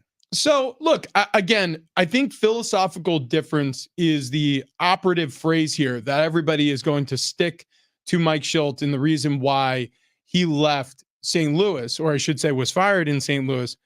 But again, people change. So Ben, Fletch, does this make you worrisome at all? Everything about the Padres makes me a little worrisome. Hope springs eternal, though, right? I mean, Mike Shildt, clearly, of the candidates for this job, has the best resume. When you break it down to Phil Nevin, Benji Gill, Ryan Flaherty, Mike Shildt. Mike Shildt is A, the biggest name, B, has the best resume, C, he's been around these guys. And I guess if you want to throw a D in there, we kind of knew Manny Machado would have to approve whoever this manager was going to be, which is why we all kind of thought Ryan Flaherty was going to be that guy. But now it's Mike Shildt. If Manny gave it the okay, if the guys are all right with it, I have unlimited hope for this next season, because I do think the manager is going to be a minor storyline in this season. Yeah, I think the bigger storyline is going to be the patch on their sleeve that has PS on it. I think the bigger storyline is going to be the winning one for Peter. I really do. I don't know that the manager means anything this year. Well, and you think it's going to be, I would think at least, year one. You know, it's that not anniversary, but honeymoon phase. Yeah. So things are going to be a little bit nicer. So you think year one, you're not going to see the problems. It might be after one season in the books before things start to really come out. You really get to know someone. Right. Well, I mean, same with Bob Melvin, right? Yeah. I mean, that first year, it was kind of hurry up and catch up. They went all the way to the NLCS. Everybody was crediting Bob Melvin for being a little bit of a steadier hand compared to Jace Tingler. But the reality of the situation is that's an older manager who had his opinions, made his opinions known and felt with the organization, and essentially, I guess, created a rift in some ways by being unbending or maybe being right in certain cases or being wrong in certain cases in AJ Preller's eyes, and he wanted him out. So here's what I will say. I don't know Mike Shildt personally. I've never met the man. I was impressed by his introductory press conference. He seems like the right guy for the job right now. However, I will also say this. Managers don't have a huge role in baseball anymore, the way baseball is being ran by the front offices with the analytics department. Their job is to be the liaison between the players and the front office to the players. And I think Bob Melvin wanted more input than AJ Preller was giving him. So if Mike Shildt had philosophical differences with the St. Louis front office after a 90-win season, after going on that 17-win stretch down the stretch of the regular season in 2021, and they fired him then when things were going well, what happens when things aren't? Mm-hmm. So I look, there are questions. I hope it goes well. I hope it goes well. To make this a little lighthearted and a little funnier, the first thought I had yesterday when that was officially announced and we saw the tweet from Kevin Acey, I was like, damn it, we are going to have to try so hard every time we say Mike Schultz's name not to say Mike Yeah. Because honestly, if you don't have enough delay on the dump Yeah, button, it's a problem. you're So- shilled out of luck. Mhm. I mean, that's what it comes down to. Wow. Whoa! Get the hell out. Let's go! Let's go! No, It that was bad. great. What are Get you out. talking about? You know what? Eat shill. I gotta go. Yes, it is a special Thanksgiving bar cart Wednesday. Tony Konja, Kagan Bottle just rolled in studio here. We got Belfour Spirits. Andrew Baker is going to be making us a couple drinks. We're going to try that Texas pecan finished bourbon, some small batch bourbon, a rye. Come on. Happy Thanksgiving, everybody. It continues here on a Thanksgiving spectacular. Big Rich, TD, and Fletch next.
Hour number 3 on a Bar Cart Wednesday. Yeah, baby. This update presented by the NFL on CBS, streaming on Paramount Plus. Tons of action coming up tomorrow on Thanksgiving. Packers, Lions in the early window. That starts at 9:30. Commanders, Cowboys at 1:30. Seahawks will host the 49ers as your nightcap. That game starts at 5:20. Busy weekend for the Aztecs. It gets started with the basketball team hitting the road on Saturday to take on Cal at 4 o'clock. Then football follows with the final game of the year at 7:30. Boys will be taking on Fresno State at Snapdragon. Listen to it right here on San Diego Sports 760. And in the NBA, Lakers beat the Jazz last night 131-99. They advanced to the quarterfinals of the NBA's in-season tournament. They finished a perfect 4-0 in the group stage. This Thanksgiving, Paramount Plus serving up a tasty NFC East matchup when the Cowboys aim for another big win against rival Commanders. It all kicks off at 4:30 Eastern. The NFL on CBS streams live on Paramount Plus.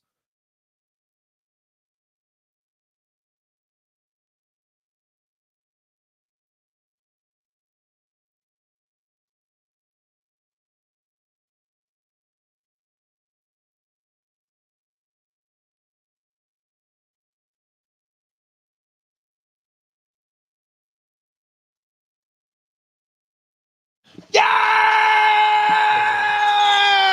Woo!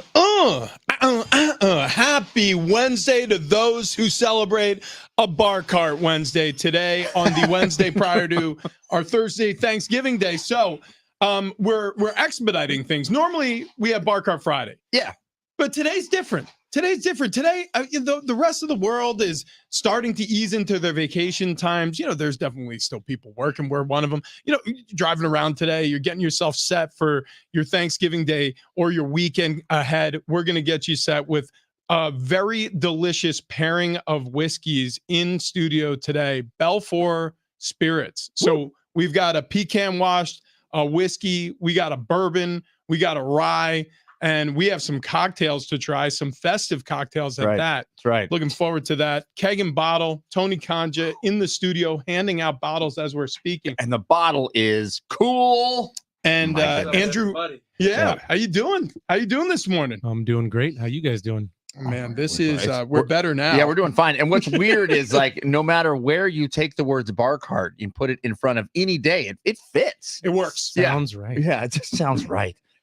Now in studio with us, Andrew Baker from Belfour Spirits. How are you, Andrew? How you doing, buddy? Great, guys. How you doing? And we're doing fantastic. But also the name of the spirit itself, Belfour. A little man by the name of Ed Belfour. I don't know if Yeah. he's a little man. Yeah, well, you know, He's a big man. yeah, that is true. That is very true. I mean, legend hockey goalie for the Chicago Blackhawks, Ed Belfour. Your name adorns this. How you doing today? Doing great, guys. Thanks for having me. How are you guys doing? Oh, Man, we're yeah, fantastic. dialed in. And we've already been poured some of this bourbon whiskey finished with Texas pecan wood, and we heard a little story about how your spirits came to be, and also maybe a little bit of the inspiration for this specific bourbon. You got a ranch in Texas, and you got a pecan tree, and is this where it all started? That's where it all started. The idea, for sure. Everyone loves pecan pie, and that's one of my favorite pies. So when we got into the business of making bourbon whiskey, we wanted to have something special for our Texas fans here.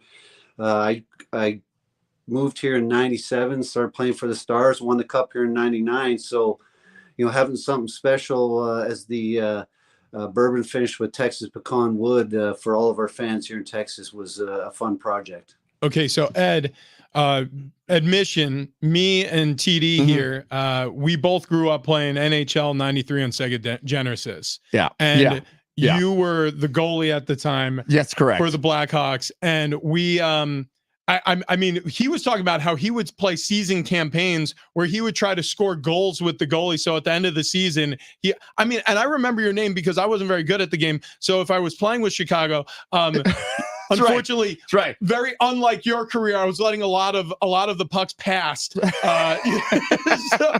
So unfortunately for you, I did not represent you well in the video game. So it is a real thrill to have you on with us this morning, and it's really also fun to taste this whiskey. How did you get into distilling?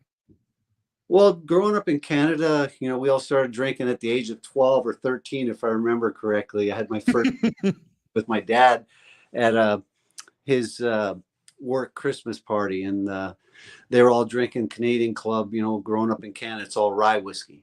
So, you know, Dad reaches over, he says, "Hey, you want to try a little bit?" And I'm like, "Heck yeah, I do." So that was my first sip of whiskey. I loved it ever since. You know, just enjoyed the industry. It's a very social industry.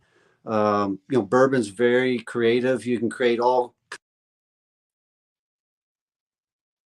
Oh, we might have lost Oh, Ed yeah. for a second there. Hang on, Ed. While we get reconnected with you, I want to jump in with Andrew Baker, who came in with Tony Kanja from Keg and Bottle. Again, 10 locations around San Diego. So if you're listening to us in Belfour Spirits, these whiskeys we're about to try sound like they're for you. You could get them at any of the 10 locations around San Diego. But Andrew, when you walked in, the first thing you did was like, all right, where are the glasses? I'm going to pour these guys some of this pecan wood finished bourbon. So walk us through this. Like, what are we going to be tasting? What should we smell? What kind of bourbon is this? Yeah, so the bourbon whiskey is finished with a Texas pecan wood staves in the barrel. So these are going to be using white American oak barrels with pecan staves inside. You're going to be looking at a golden honey, light amber kind of appearance. And we're going to, on the nose, you're going to get some roasted nuts. Yeah. The palate of that, you're going to get a little bit sweeter. You're going to get butterscotch and creme brulee. And it's going to be a long, warm finish with kind of a smoky vanilla hint of spice. Okay. These are all items that pair well with Thanksgiving. Very much so. Definitely the Texas Absolutely, pecan, yeah. definitely a little bit sweeter. Definitely good with any of those desserts. Oh my Definitely gosh. pecan pie. Definitely pecan pie. Wow. You can taste. I don't know if you're Oh my supposed to, gosh. but I can taste the pecan. Fletch, Like, you're this up here is- with your hand in the air. I'm just looking at it. Oh, In you're the light. just admiring. Yeah. Admiring Yeah. the color. We're just the looking- bricks. I'm acting like Oh I know what my I'm doing. gosh. I mean, come on. It- Yeah. This is so good. I mean, the nose, the taste. Good Lord, man. Ed, Yeah, this is fun. it's pretty easy to lift this cup. You mentioned you won the Stanley Cup with the Stars. How heavy is that sucker? I think they said it's somewhere around 35, 36 pounds. And Oh, wow. yeah, it is pretty heavy. Yeah. Ed, have you drank your own drinks out of the Stanley Cup? Oh, good question. Mhm. Well, no, I didn't get the opportunity to do that. I wasn't making our whiskey at that time, but I sure wish we had that opportunity. I had always wanted to start a bourbon company during my career, but it wasn't allowed. So had to have to wait for a special opportunity, I guess, to do that sometime in the future. I've been to the Hall of Fame many a times. We're trying to get our whiskey to Canada, and at some point, maybe we'll get to do that. Pour a little bit of the rye whiskey into the cup and have a sip out of it. I don't know if you saw that the limited edition straight rye whiskey. It's the one with the chalice on top, and it looks very similar to the Stanley Cup top. I've had a chance to drink quite a few sips out of that little jigger there. Yeah. Oh, that's fun. That is fun. So everybody gets to take the Stanley Cup home for a day, right? Is that that's how it works? What did you do with it for the day? Did you stare at it, or did you drive around with it in your car? Yeah, no, I was fortunate to get it for 2 days. I took it to my alma mater, University of North Dakota Fighting Sioux, where I won the NCAA championship with my teammates in '86, '87. So I took it back there for all the Sioux fans, and I think about 6,000 fans showed up to see the cup. That was amazing. Some of my teammates were there from the Sioux, and later that day we got on the team bus. Some of my teammates, a couple of my coaches, and some good friends, and we drove across the border into Manitoba, where I grew up, Carmen, Manitoba. And we get to the border, and the border guards get on the bus, and everybody IDs and stuff like that. And then he takes a double take because the Stanley's in the front seat. And he's like just flabbergasted. He's like, "Is that what I think that is?"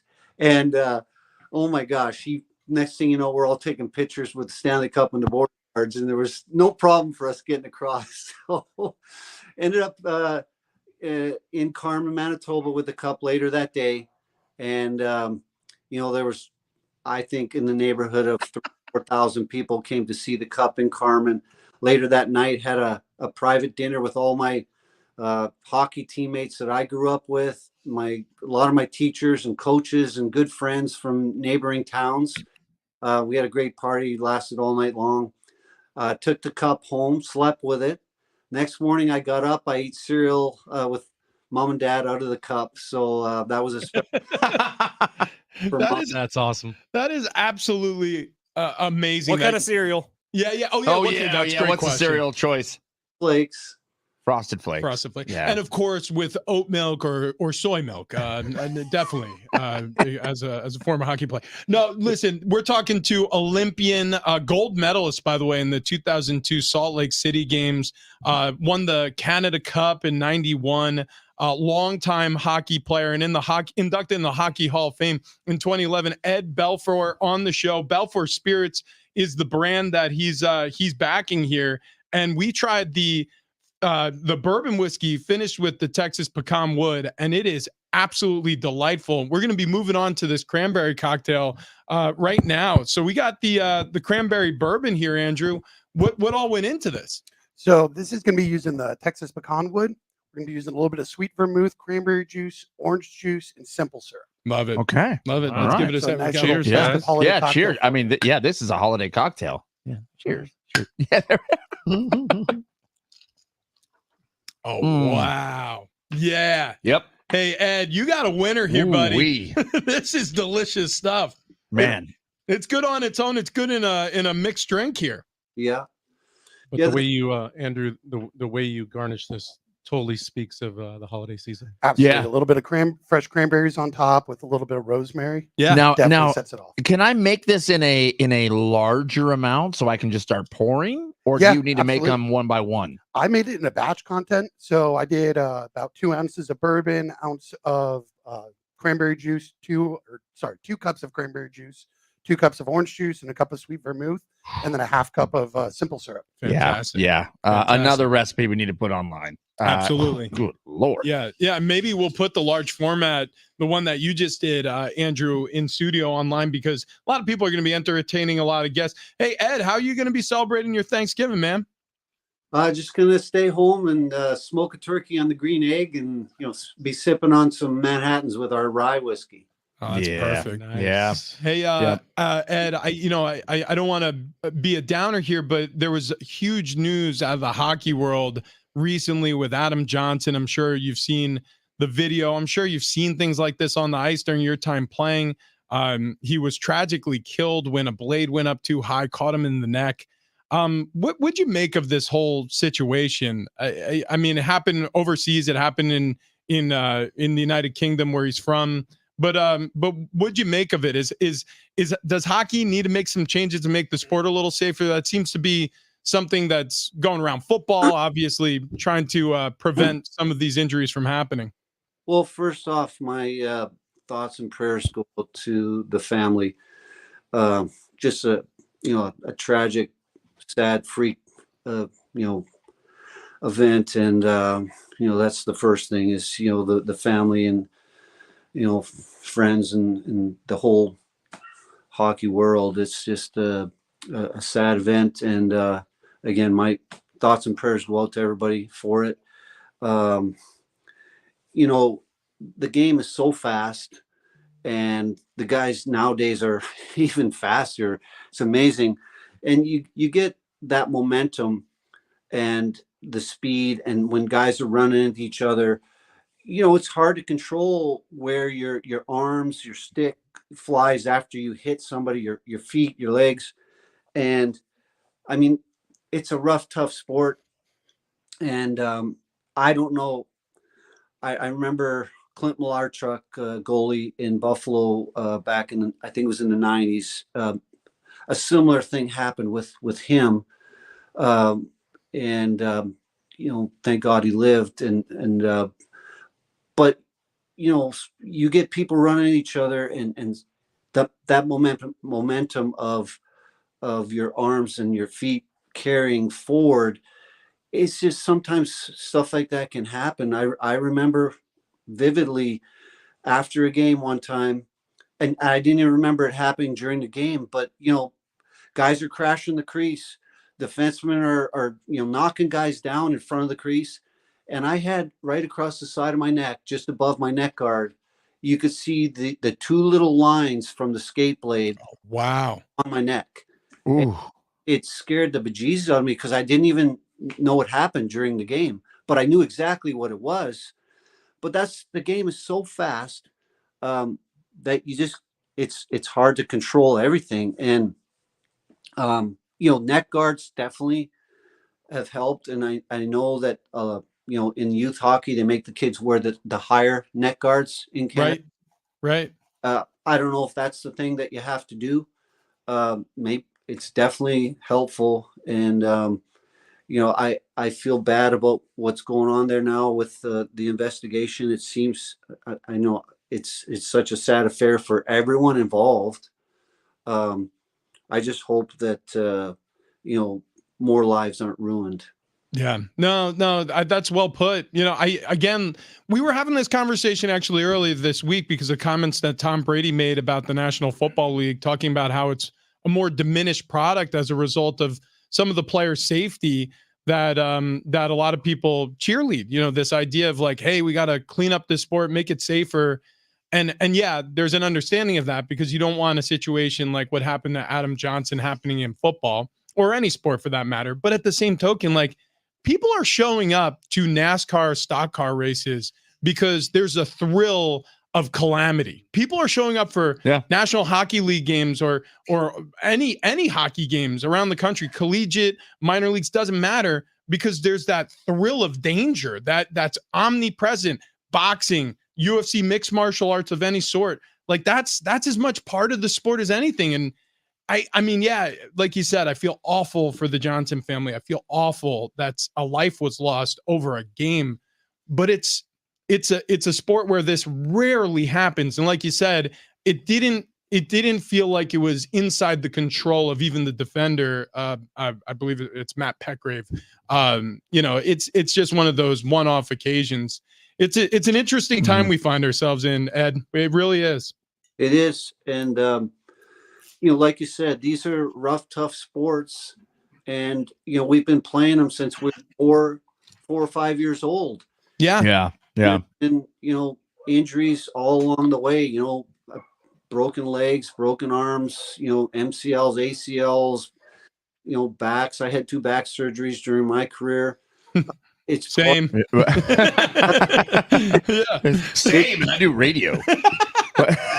You watch. MMA. It's important. Guys take the risk of getting injured, and hockey's a very fast and it can be rough and tough, of course. And you got boards and you got speed, and sometimes guys run into the boards and you get broken bones involved. And it's part of the game. And again, it's just sad that he lost his life. No one ever expects that, of course. No question about it. No question about it. Ed Belfour joining us, hockey great, a legend of the game, and now transitioning seamlessly into the Spirits game. Belfour Spirits In on a Bar Cart Wednesday, brought to you by Keg and Bottle, 10 locations around San Diego. Tony Kanja sitting to, we'll use a hockey term, he's winging Travis Dale right now. He's my left winger. And all of a sudden, we have a delivery, a very special delivery. Why don't you hold this up to the camera again? So my wife and daughter, they were coming down here to join us on a special Thanksgiving edition of Bar Cart Wednesday. And I was like, hey, Ed Belfour is going to be on. Can you make sure you bring that Sega Genesis copy of NHL 93? I was a big Blackhawk fan in my youth. No, this is awesome. I just thought it was hilarious. But as I geek out a little bit, if you could see how perfect this is. I mean, it's incredible. This is 30 years old. So Ed, while you and I were growing up playing youth sports, and we were, we're mashing our heads into people playing football and hockey respectively, TD was collecting video games. Whatever. Anyway, so when you got into distilling whiskey, or dolls, how many surgeries has he had? Yeah, right. No, no, come on, not that No, many. you know what? Video game What, collecting surgeries? is like Yeah. a contact sport. That's So Yeah, what'd you I- have? You had that I had a one. hangnail one time. It was bad. It was bad. I'll tell you it was what, real bad. It put him down for like 30 days. We Right. were worried. Thank God it wasn't my thumb. I could still play. That's right. Oh man. So So you're distilling whiskey now, and I mean this is incredible. By the way, we've poured up now a second one. Andrew, what do you got here for us on the tasting front? So next we're going to be going into the small batch bourbon. And with this one, we're going to be a medium amber appearance, wildflower, honey, a hint of milled spices on the nose, creamy vanilla with a dash of sassafras and hazelnut. And then you're going to get a finish with a honey graham cracker, candied orange peel, and sweet pipe tobacco. do we know if wow. the sassafras is sucker in it? Yeah, Because it's the only sassafras. I don't believe the Well, sassafras is I'll, sucker. I'll tell you what. That's sassafras You know I what, like. Andrew? You gotta leave. Yeah. Man, This is suffering. That was succotash. Oh yeah, suck it. Yeah, Damn suffering it. Whatever. sassafras. Anyways, look, this is delightful to Hang smell. on. Yeah, it is. The small batch Wow. whiskey. How do you go about small batching whiskey, Ed? Like, is there a special technique that specifically Belfour uses, or just overall? Is it good? I haven't so even good. Oh my God, But it's good. walk us through the process of this one. Yeah, so small batches can be, a different term for different organizations. So a small batch for Jim Beam might be 5,000 barrels. Right. For us, small batches, usually between 10 and 50 barrels. It's much more potent. It's like a more intimate of a collection. It definitely has a little bit more of it's more of a bite than the first one we tried with the pecan finish. Yeah, it's 100.5 proof. It's a combination of about 10 different barrel profiles. And so matching those different characteristics from those barrels, you come up with some really unique flavors, and that small batch turned out amazing. I've got It does a question for you, Ed. cocktail. In doing batches that small, when you go to do the second batch, are you going to try to match the same taste profile, or when you grab the next 15, 20 barrels and do the next batch, are you just seeing how that turns out, or talk So- to me a little bit about the batch over batch, year over year?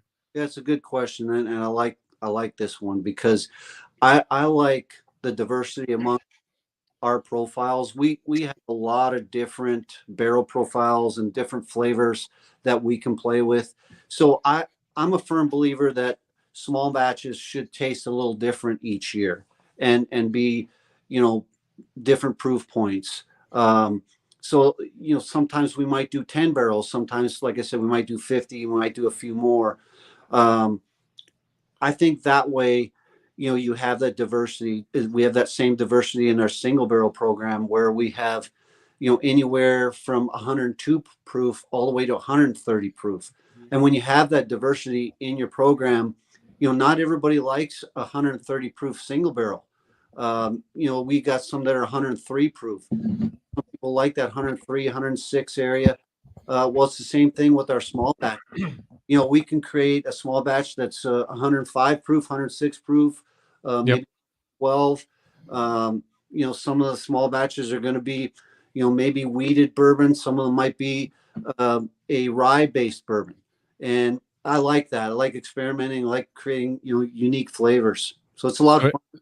So Ed, on that note, I think you're onto something, because like you mentioned, with the much larger distilleries, they'll drop 1,000, 2,000 barrels to get that consistency. They're grabbing barrels from the high, high in the rick house, low in the rick house, in the middle, and they're getting that consistency year after year, and that makes them their brand, whatever brand they are. Mm-hmm. But in your brand, what I noticed is you didn't put the batch on this particular bottle that I have in my hand, but I think if you do that, exactly what you just described to people will get people to buy certain batches and collect certain batches and get, so I think you may want to start doing that with what you're doing. Yeah. And a lot of other bigger people are not doing that. And I think you'll really benefit from doing that. Yeah. Yeah, no doubt.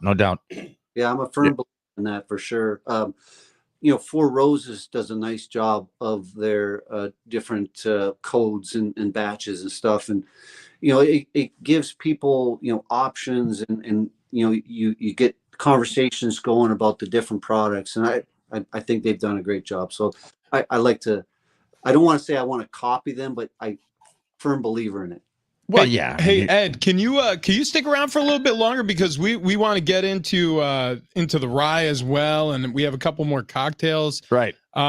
Because this is fascinating stuff, but we got to take a quick break here. But before we do, Yeah, we are. I mean, it is our Thanksgiving show. It is Thanksgiving tomorrow, which means we're 36 hours away from Black Friday. And if you're looking to give or get, I suppose, the best present on planet Earth, then look no further than a new GMC Sierra from North County Buick Cadillac GMC. The GMC Sierra 1500 SLE 4x4 is the most dependable full-size truck out there. And I know this firsthand. Look, I own a GMC. I wouldn't own any other truck. In fact, this is my third GMC. The last one I sold with 245,000 miles on it. So if you're looking for a new truck, head over to North County Buick Cadillac GMC and take advantage of their exceptional Black Friday savings that GM Jamie over there and his team have going on over there. Plus, the GMC Sierra has more cargo bed volume than any competitor in its class, which you're going to need because you're going to have to fit all those presents you're going to buy with all the money you save from buying your new truck from North County Buick Cadillac GMC. North County Buick Cadillac GMC voted San Diego's best domestic auto dealer in the San Diego Union Tribune Readers Poll. So what are you waiting for? Visit them in the heart of the Escondido Auto Mall to test drive and experience the Sierra 1500 for yourself today, or shop all their deals online at ncbcg.com. North County Buick Cadillac GMC, exceeding your expectations every time. It is a special Thanksgiving edition here on Big Rich, TD, and Fletch. We got Belfour Spirits in house on a bar cart Wednesday. We're calling it. More next.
More Bar Cart Wednesday with Belfour Spirits coming up next on Big Rich, TD, and Fletch.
This update is presented by the NFL on CBS, streaming on Paramount Plus. Tons of action in the NFL coming up tomorrow. Packers, Lions in the early window. That gets going at 9:30. Commanders, Cowboys at 1:30. Seahawks hosting the 49ers at 5:20. Busy weekend for state. It gets going with the Aztecs basketball team hitting the road Saturday to take on Cal at 4 o'clock. Then football follows with the final game of the year at 7:30. Boys will be taking on Fresno State. It's the battle for the old oil can at Snapdragon Stadium. Listen to it all right here on San Diego Sports 760.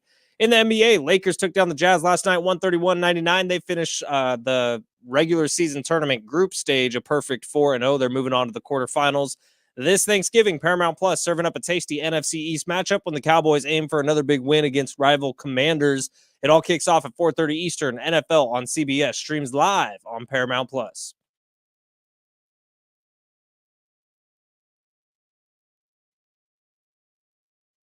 Thank God it's Friday! It's been a long week and the fellas are thirsty. It's time to cruise into the weekend. Big Rich, TD, and Fletch present Bar Card Friday. Brought to you by Keg and Bottle. Yeah. I mean, it's basically a Friday. It's the last day of the week, right? Close enough. It's a Bar Cart Wednesday. It's a special edition here of Big Rich, TD, and Fletch as we celebrate Thanksgiving, which, by the way, we still have that family 4-pack of tickets to Legoland, California. Legoland holidays are here, presented by Hallmark Channel. You can celebrate now through January 7th with festive characters. Wait, did we give them away? Name of the show one more time. Big Rich, TD, and Fletch. That's not what you said.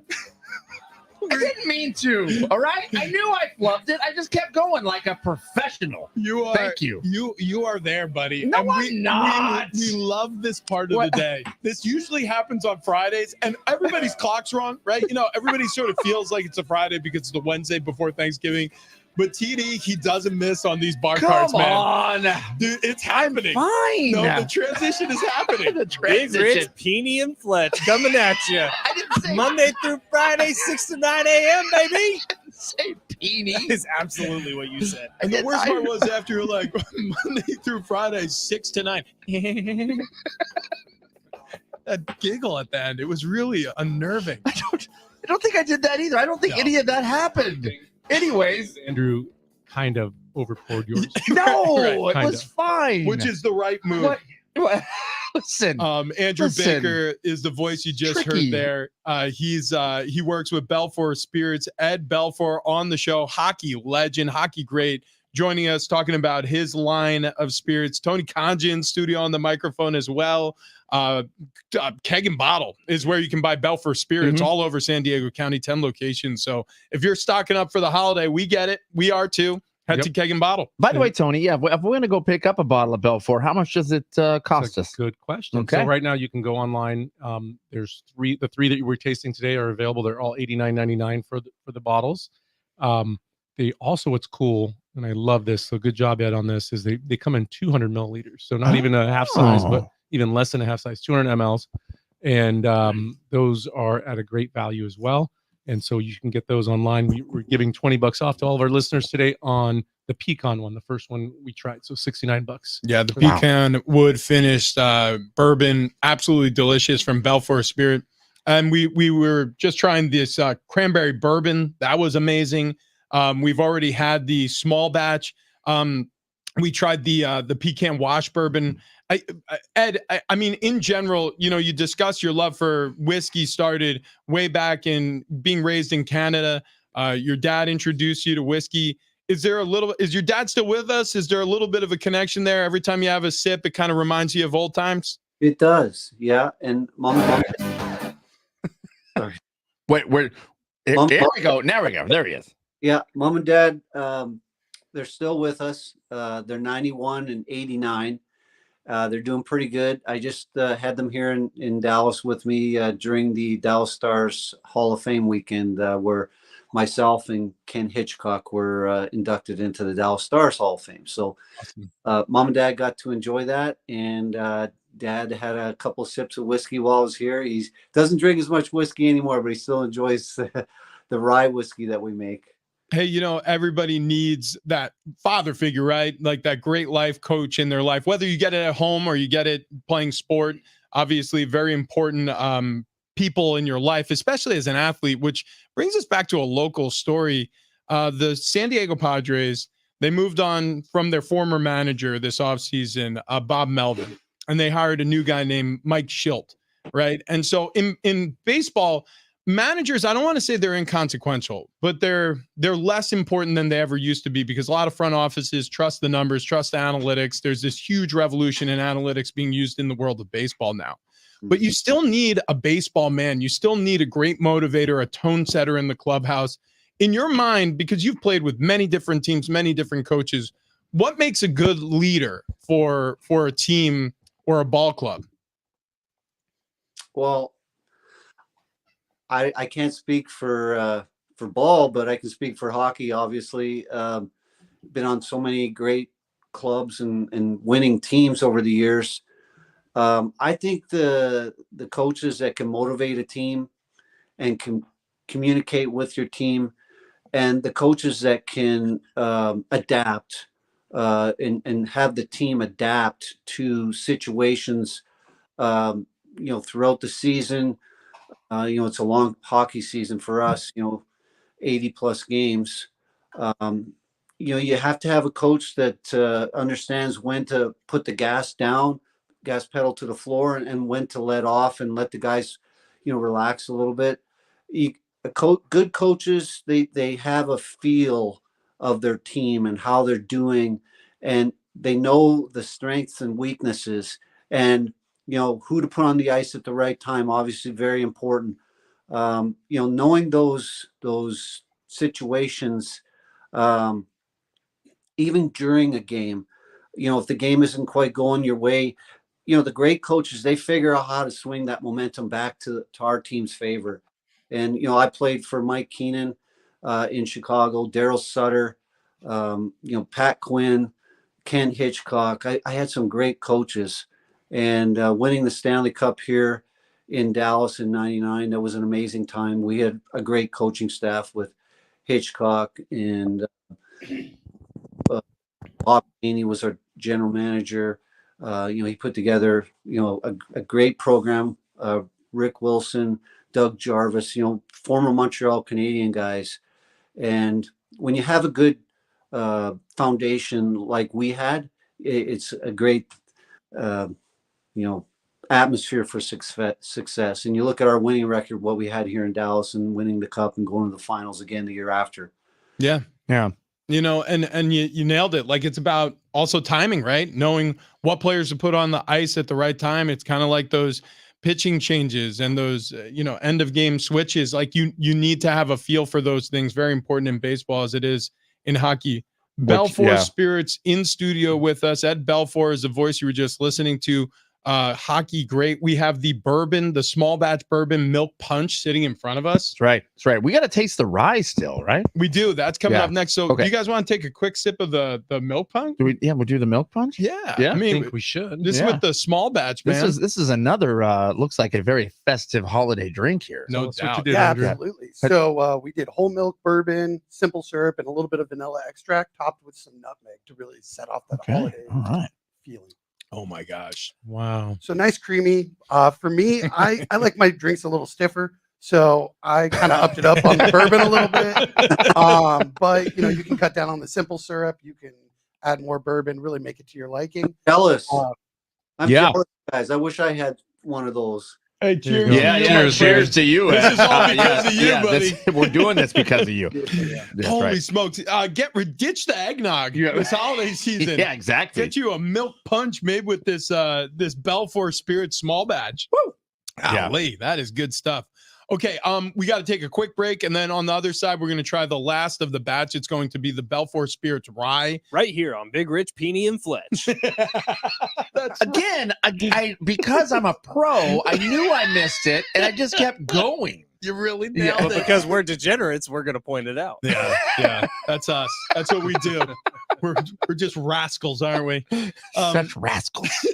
Coming up tomorrow, we got a full slate of NFL games. You got NBA happening everywhere. If you haven't yet downloaded the Underdog Fantasy app, you absolutely need to. There's no easier way to get in on the action than Underdog Fantasy and their pick'em game.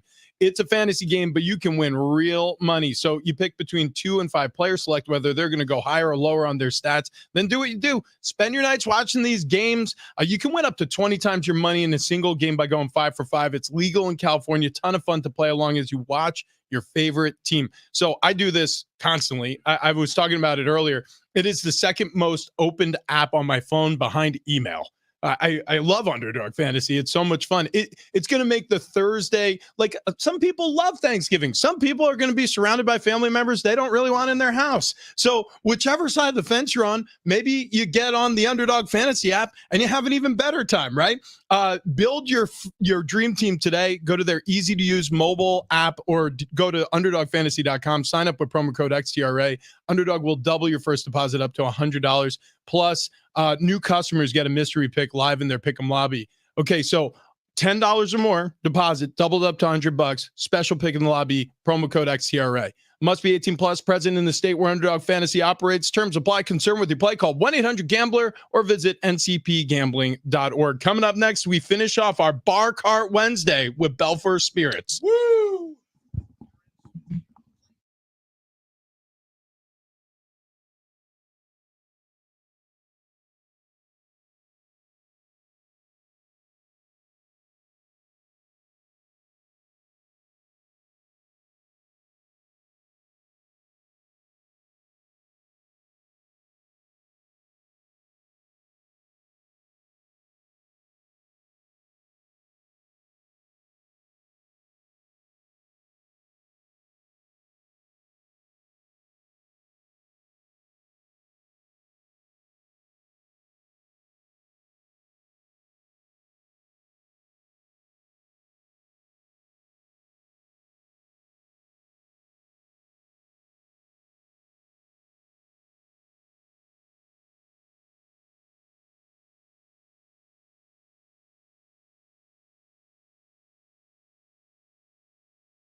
All right, coming up next, we wrap up a Bar Cart Wednesday brought to you by Keg and Bottle. 10 locations around San Diego with Belfour Spirits. That's next.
Yeah, this is the stuff.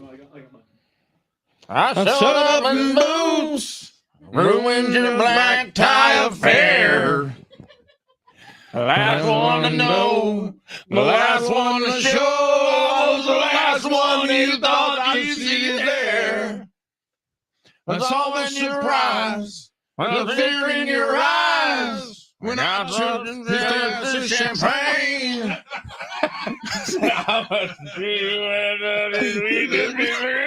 That's right. Never hear me complain. I got friends in low places where the whiskey drowns and the beer chases my blues away. Yeah, I'll be okay. Welcome Thanksgiving, baby. to Well done, Bar Ben. Cart Wednesday. You're the man, Ben. Yeah. Big Rich, TD, and Fletch with you. We are wrapping up our week. It's going to be national programming on Thanksgiving and Friday. I think it's perfect timing for us to say thanks to Tony Kanja. Tony Kanja, guy. Low Keg and places. Bottle. Yep. No. You've classed up the joint because we started this adventure literally a year ago today, the day before Thanksgiving in 2022. We had Dale DeGroff on, the King of Cocktails, and we said we should do this every week. And then we connected with Tony, and this thing has just gone to new heights. We appreciate you, brother. And on Thanksgiving, we owe you our thanks. Thanks, brother. 100%. Very Yeah. sweet of you guys. Yeah. Yep. Well, I appreciate you guys. It's fun coming on, and I look forward to it every week. So. Absolutely. Right on. And Get this to week, Keg and Bottle, by the way, get to a Keg and Bottle, 10 locations around San Diego, and visit with Tony. He's going to be working the entire Yes, holiday he is. because everybody's called out sick. all of a Everybody, sudden. I'll be at like 6 or 7 locations Shocker. this week. What do you say when you go to Trust Keg me. and Bottle? You say Big Rich, Peony, and Fletch. Set me. Give me my 10%. Yeah. Listen, Peeny's the best guy on the show. All right, that's all I'm saying. No question. No Listen, question. we I got- love that it's your name that you effed up. Why wouldn't it be? All right. Listen, we got Belfour Spirits in house today. Andrew, you poured us up our last taster here, and this is the rye. Yeah, so we're going to be looking at the rye whiskey. This is going to be coming in about 47%, 94 proof. You're on the nose. You're going to get some vanilla, caramel, dark chocolate. I'm getting that. You're going to be getting on the palate a little bit of caramel, brown sugar, sweet tobacco, Cheers, buddy. and Cheers. that finish just a warm, velvety linger of a peppermint finish. Okay. Oh, peppermint. Wow. It's all there. Yep. Oh, what he said. wow. Wow. Yeah, How I about might know that? what I'm talking about sometimes. What? It's like we've done this before. It's almost like Wow. it's like I just smoked a Newport. What? Unbelievable. You know what? And that's what we have next. Newports. Newports for everyone. No. Hey, Ed, how the heck did you do that? So Wow. in your rye whiskey, it's like it almost feels like this should be the mouthwash at the end of the night. No, I'm kidding. It's better than that. That's an interesting little wrinkle here, man. Yeah, that's my favorite. We wanted to make sure our rye whiskey was well balanced. Most rye whiskey mash bills are like 100% rye grain in the mash bill, or 95 plus. This rye is a 70% rye, 20% corn, 10% malted barley. So it balances out nicely. Makes a great cocktail. My favorite, the Manhattan. Try to have one of those every day. So Keeps the doctor away. Yeah, I like that a Doctor lot. away. I like that a lot. Man, Yeah. that is refreshing. That's delicious. It's got the sweetness, the complexity. It finishes with that peppermint taste. That's really, really Yeah, fun. it's fun. And that smoothness on the end is that malted barley that it uses. Most companies don't do that because it's twice as expensive, yields half the amount. Oh, wow. So it's expensive to add in there. So good job, Ed, on doing that. The taste is well worth it. Yeah. Yeah. Yep. we don't spare any costs. Like, it's a premium whiskey. We put everything into it. I do all the research. Like I said, we use the premium barrels to age our whiskey in. That makes a huge difference. When you're using, top of the line barrels from Independent Stave, Calvin Cooperage, and Black Swan and Barrel Mill, like. Can we come out and do a barrel pick with you with the 760 team? Oh, my gosh. We would Can love Can we that. do that? Yeah, those are a lot of fun. No. Hey, hang on okay. now. Hang on. on. Now Okay. Heard it just here happened. first, guys. At Yeah. Belfour, we owe you our thanks as well. Belfour Spirits, pick it up at Keg and Bottle, kegendbottle.com as well. 10 locations around San Diego. You can get a great discount there. Just mention that you listened to the show today, Big Rich, TD, and Fletch. Yep, and Black Friday deals starting today, guys, on kegendbottle.com. So jump in there. There's things that you buy one, you get the second one at 99% off. Yeah, so How about that's that? big. 99% off. You know, we That's can't give a it to you lot for off. free That's a lot off. because that would be illegal. Oh, There's yeah, like- yes. There's only 1% left. That Yep. is correct. That's for Look at keeping you, us all Matt. out of jail. Matt. Big thank you to Tony Conja, our guy over at Keg and Bottle, the sponsor of Bar Car Friday or Bar Car Wednesdays in some manner. Yeah. Thank you to Belfour Spirits. Thank you to Dale DeGroff, the King of Cocktails. Thank you to Travis. What was her name? I'm sorry. Michelle Granger. Michelle Yeah. Granger, the Yes. Sweet Potato Commission of North Mhm. Carolina. That's Yep. what you missed. Big Rich CD Yeah. and Fletch on iHeartRadio. Andrew. Andrew. Andrew, Belfour big Andrew in the house Spirits, for Ed coming in. Belfour. And you know what? A toast. I do it every single year. We're doing it right here to the family you're born with and the one you make along the way. Cheers, everybody. Cheers. Yeah. Damn, that Cheers, was guys. good. That buddy. was So very good. good. Thanks We'll for see you having God us. next bless week. everybody. Happy Thanksgiving. Yep. Happy Thanksgiving, boys. Appreciate you.